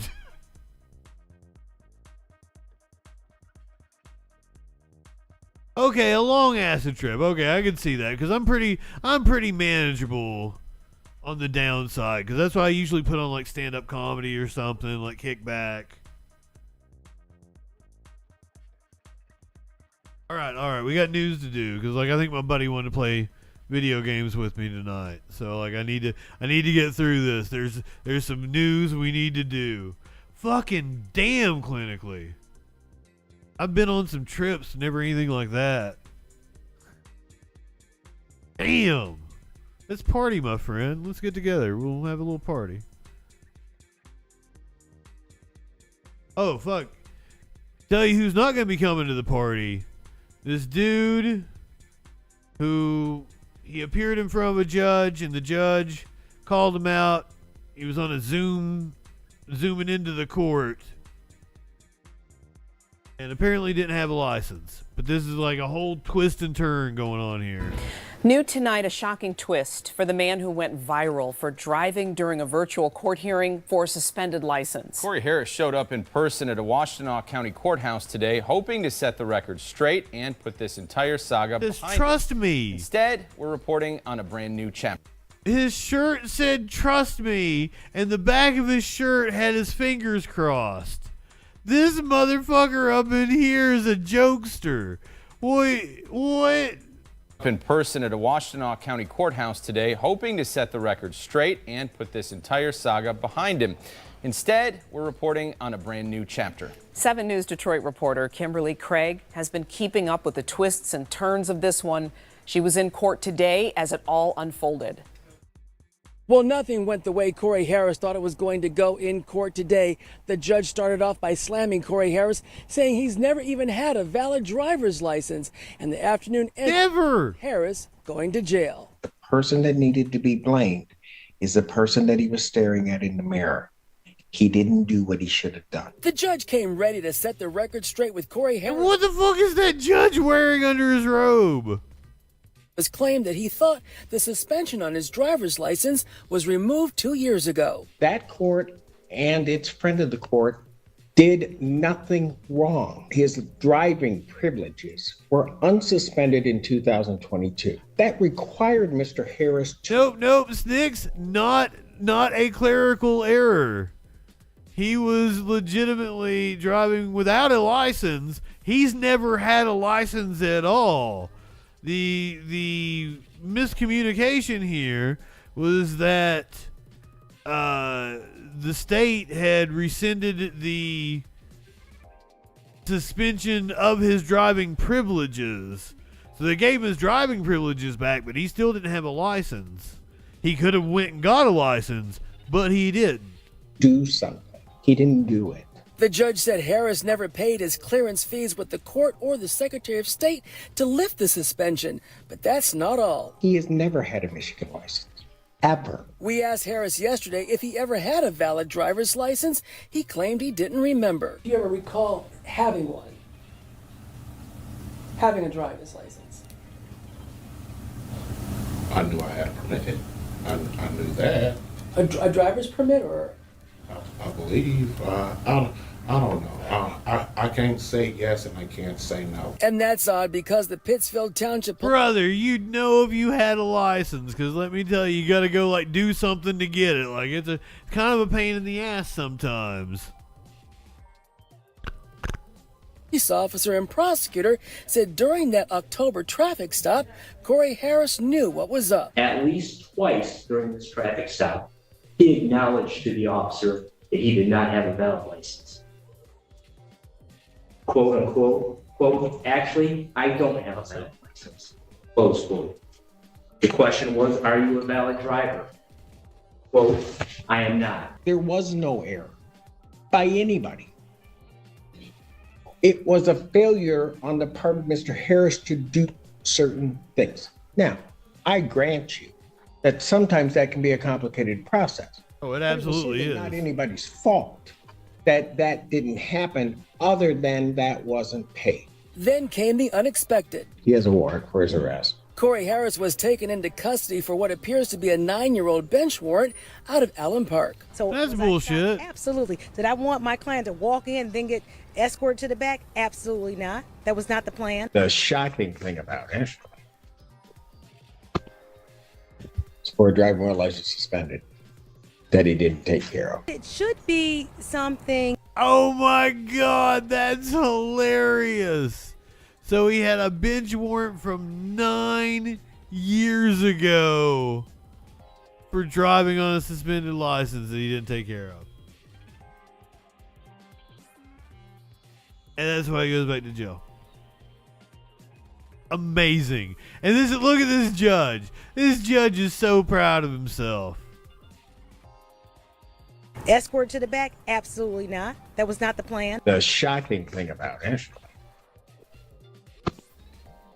is for a driving while license suspended that he didn't take care of. It should be something that a lesson for all of us.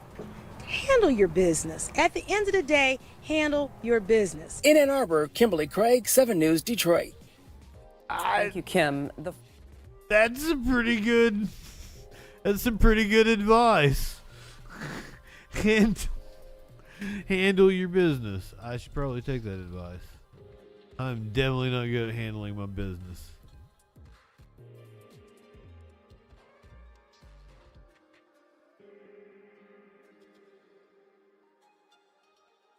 A social media influencer has been arrested because of a firework incident with a Lamborghini. I need more on this. A social media influencer is now facing federal charges following a viral stunt in San Bernardino County. In June of 2023, Alex Choi hired a helicopter and had an associate shoot fireworks at a Lamborghini that was speeding on the El Mirage lake bed. That location is on federal land. Choi has nearly 1 million followers on YouTube, and the video caught the attention of investigators at the Department of Transportation. Choi was later charged with placing explosives on an aircraft. What? A misdemeanor that could be raised to a felony if it's determined that he put people's lives at risk. The helicopter... Oh, I thought there was a gal. Hold on, they just posted an update. Local influencer arrested and now facing federal charges after this wild video was posted on his YouTube channel and it went viral. That video, titled "Destroying a Lamborghini with Fireworks," was posted last July. Prosecutors say 24-year-old Alex Choi was the person behind that dangerous video shoot. KTLA's Carlos Salcedo, live in downtown LA. I don't know how I feel about this. Ladies, good afternoon. His videos have garnered millions of views. They were on federal land. But the stunts are illegal. This according to federal prosecutors. So today, Alex Choi made his first court appearance after being arrested.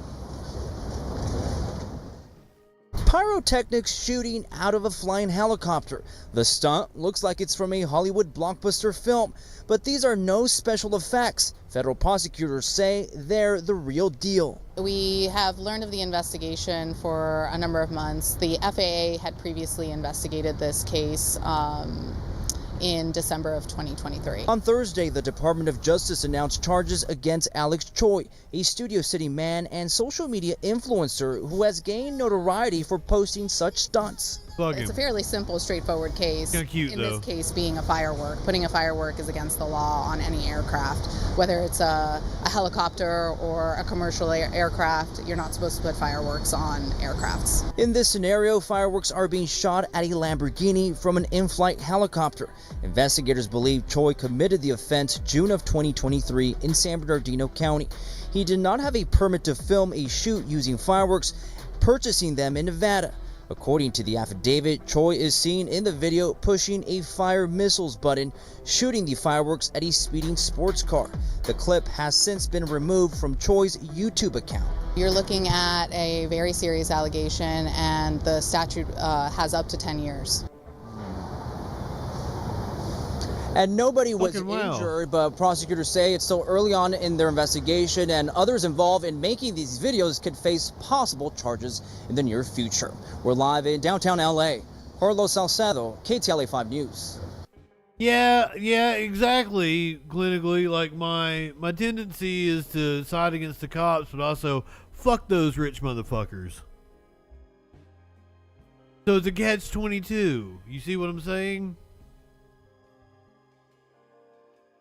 If you got enough money to fucking shoot up fucking a Lamborghini with fireworks for a YouTube video, I probably hate your guts. You feel me on that one? Is that wrong of me?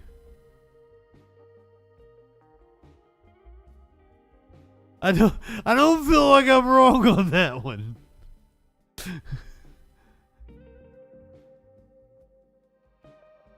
I mean, that's what I said. Like, I'm kind of rooting for both sides. Is that possible? You guys like Garth Brooks? Who likes Garth Brooks? He was arrested the other night. Knox County Sheriff's Office using new facial recognition technology to identify a suspect wanted out of the county to prove he wasn't Garth Brooks. Sheriff's Office says Truman Chapman was screaming for help outside the Hobby Lobby on Clinton Highway. He went into the Lowe's, started yelling in the store's bathroom. Deputies say when they found him, he was struggling to stand up. They say he smelled like alcohol and urine. He said his name was Garth Brooks, but that new technology helped determine he, in fact, wasn't.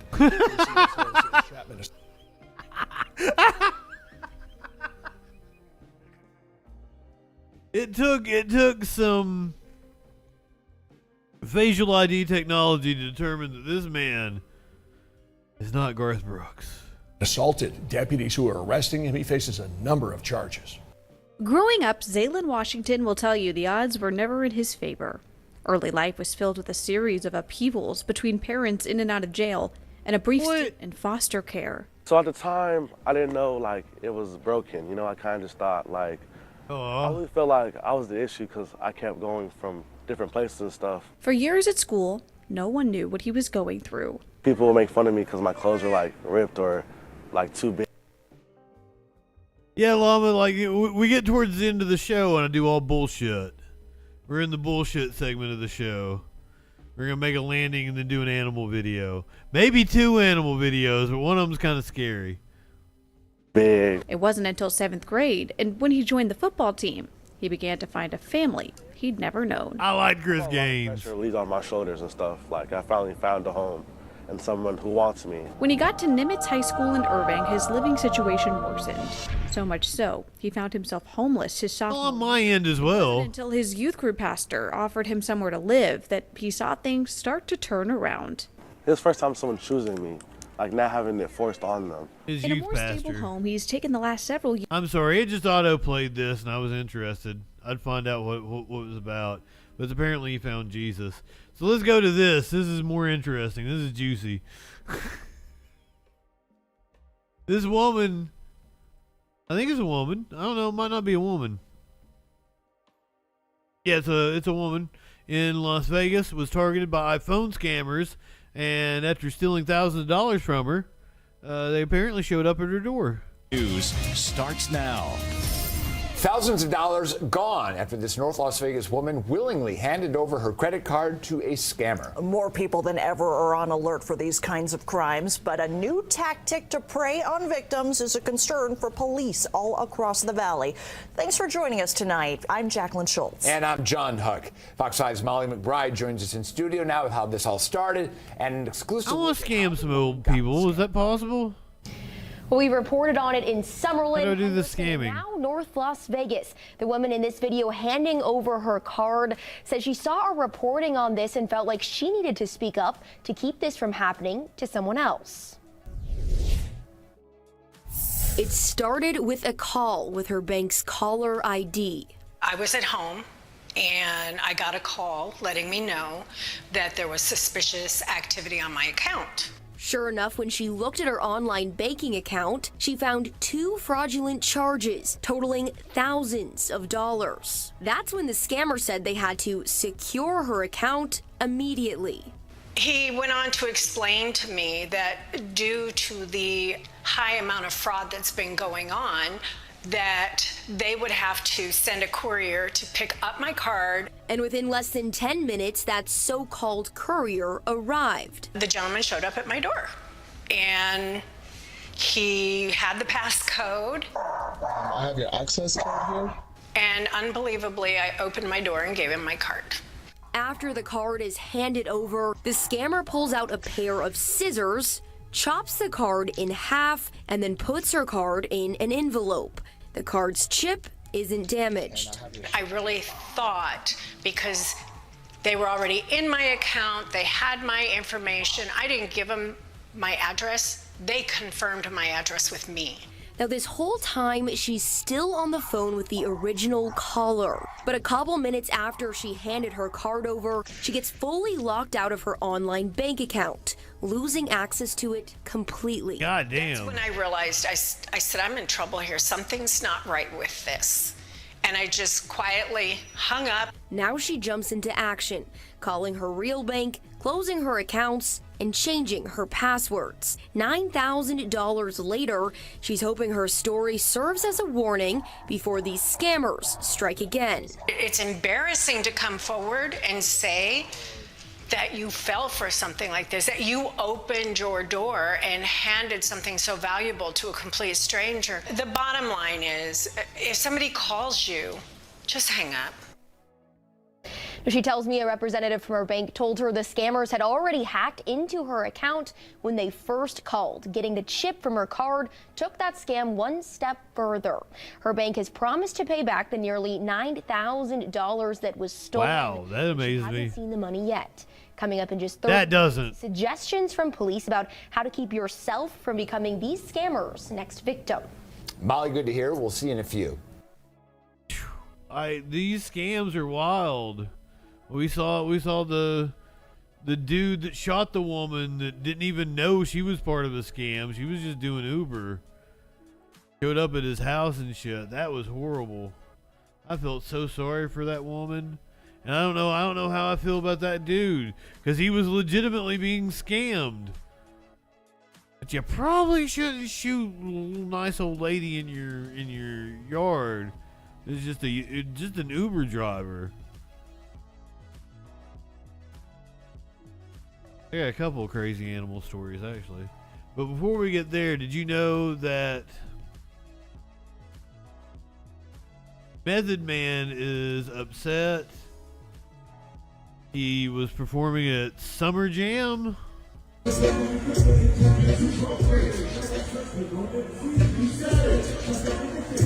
Said, not our crowd at all. Thanks again, New York. The whole tri-state. Plus Pete and Ebro. Got love for you guys, but never again. At this point, the generation gap is just too wide for me.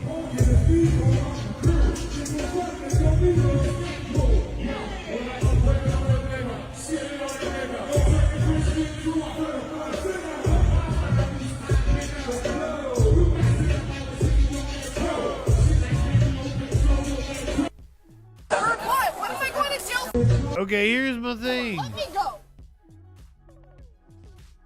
I don't understand, like, why as an artist you don't feel that you can't go out there and win over an audience. I noticed that they were kind of like wanting the audience to participate. I guess that's what they've been used to, being in front of a crowd of like Gen Xers. But like, go out there and put on a good performance and win over some new fans, motherfuckers. Don't bitch. That's the way I look at it. But who am I? I'm just a little motherfucker talking into a microphone in his living room. I ain't shit.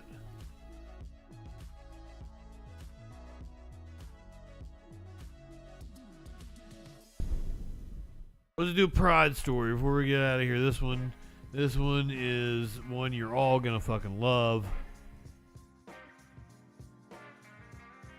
Because somebody was a real smart ass with this.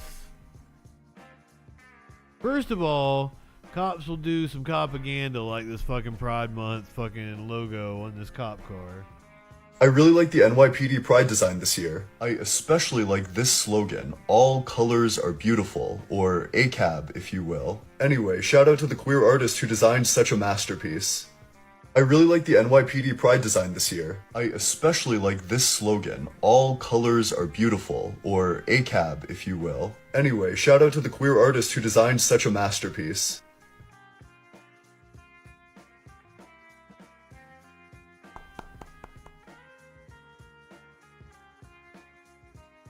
Figured I would share that with you before we get to the animal stories.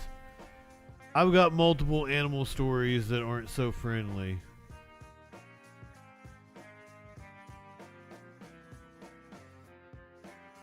But I'm gonna leave you with a cuddly animal story.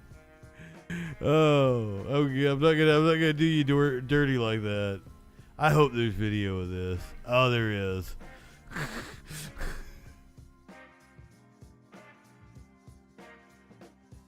We're gonna go to Yellowstone, where a bison gored an 83-year-old woman. Bison seriously injured an 83-year-old woman after goring her at Yellowstone National Park.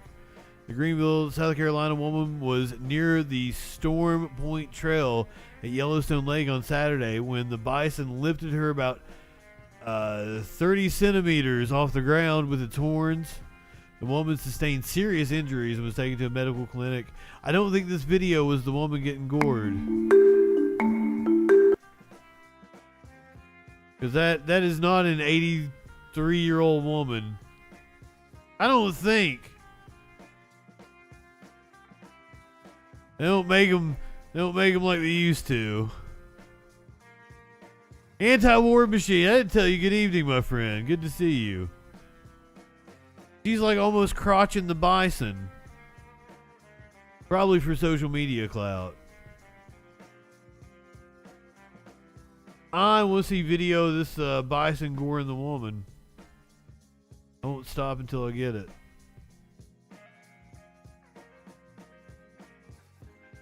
It might not exist. Park rangers are reminding the public to give wildlife their space. We watched a bull gore woman. Bison at Yellowstone National Park. Yeah, the woman is in the hospital now. The Took his hair out. The bison was defending its space when it came within a few feet of this woman, lifted her off the ground with its horns. The 83-year-old tourist from South Carolina was seriously hurt and had to be airlifted to a hospital. No word yet on her condition tonight, but park officials remind everyone to always stay more than 25 yards away from wildlife. Those things are huge and they can move when they need to. They can go pretty quickly. Yeah. For sure. I feel like he's had some experience with some bison. Those things can move pretty quickly. I've seen it myself. Ah, shit.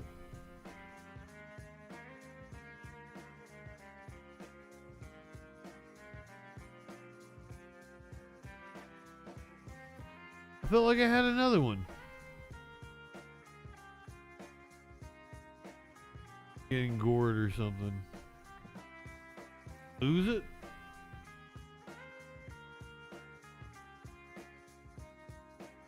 I sure didn't do a short show tonight.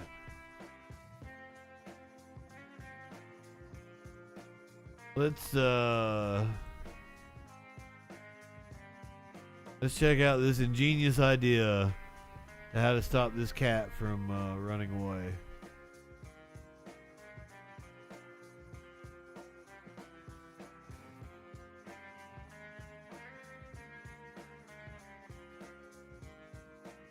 My Muzak? Oh, the music bed's under. You know, ever since my really nice board quit working, and I got this shitty board, I don't hear the music anymore. I miss it. I have to redo it though, because like some of them aren't copyright, and like I'll do clips and shit, and they'll get revenue sharing and stuff. But they were all copyright free when I got them. Right now, I've got like a little $20 Amazon board. The one I had was really fucking nice. It was a hybrid analog digital.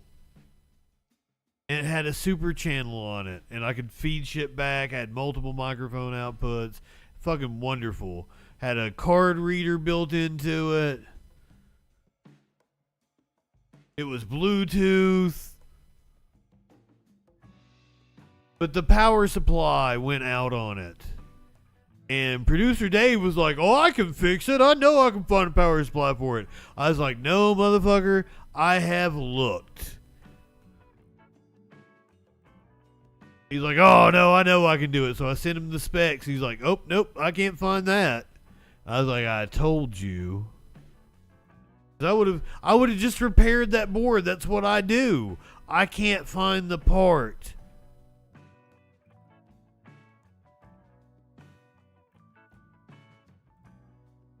Tried everything.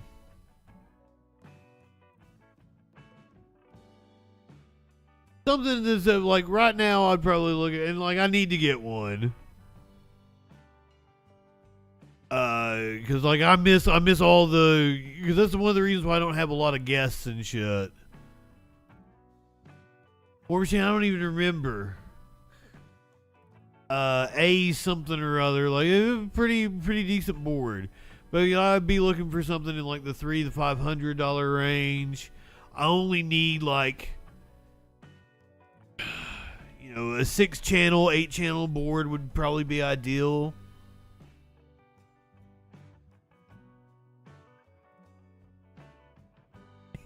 He's thwarted.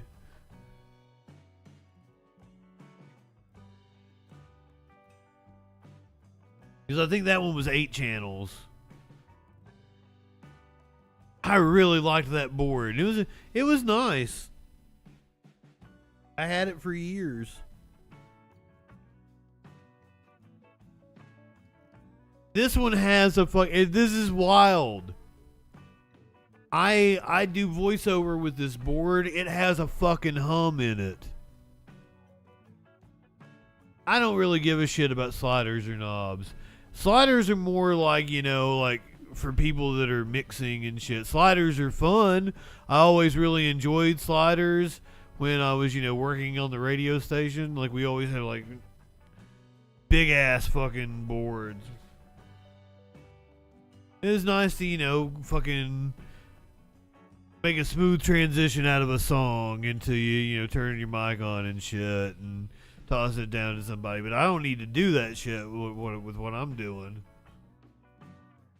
Because the board is pretty much set for me, right? I'm controlling everything through OBS. If I go on other people's shows and shit, you know, like Dave might ask me for more audio or something. Give him a little more volume. I'll use the board for that.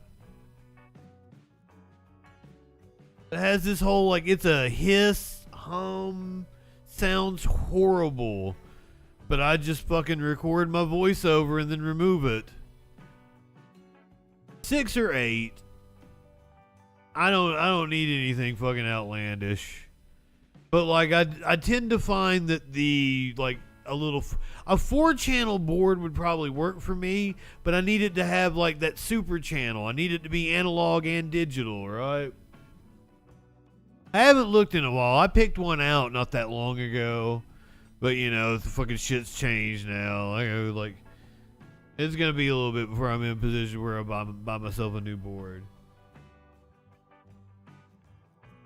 Like I could get away because I think this one only has like 2 channels on it, right? You know, especially like I'm not doing a show with Sparkles anymore. That was the only other fucking microphone I had, and sometimes I'd hook up a third mic because I got all kinds of mics over here. I got a lav mic and shit. I don't need any of those capabilities. I run everything through OBS. I'm just rambling now. I love you guys. I'll see you when I see you, probably Sunday. Who knows? Go ahead, light one up. Yeah, it's Sunday. Go ahead, light one up. Probably. Who knows? Tip one back. It's all right. Oh, I need to raid into somebody. I don't even know who's on.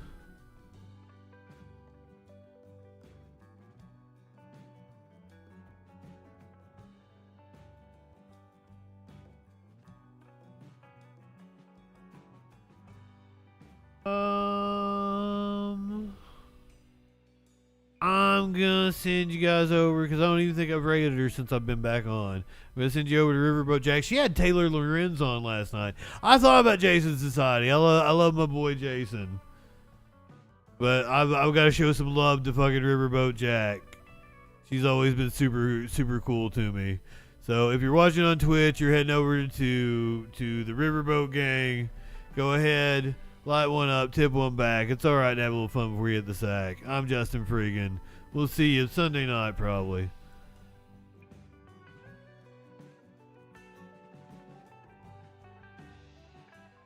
Money. When it comes to the Star Wars franchise, I guess. Just really... Yeah, how does Disney manage on a paltry $1 billion a year off of a franchise it bought 12 years ago? Yeah, I guess they went woke and then made $1 billion a year, which is somehow going broke, according to managing editor of the Babylon Bee, Joel Berry. I think the question that should be asked instead is, why do they care so much? Why are they willing to lose millions on subverting, vandalizing the beloved story? What exactly are they trying to destroy? Oh, that's... Joel, that's such an interesting... Who's they? What they are you talking about, Joel? Also, I just gotta ask,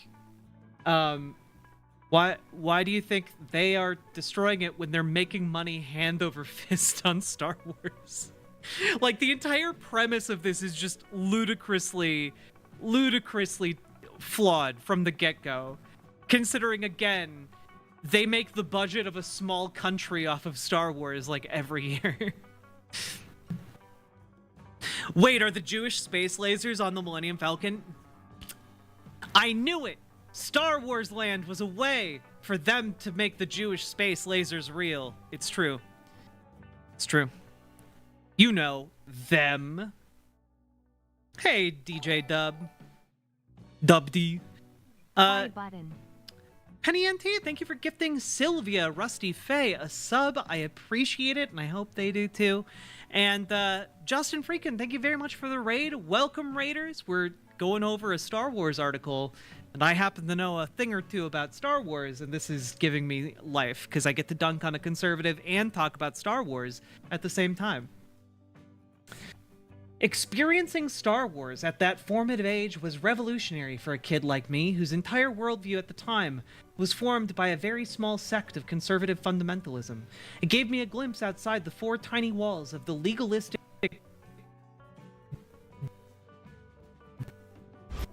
So bloody as a war between dragons.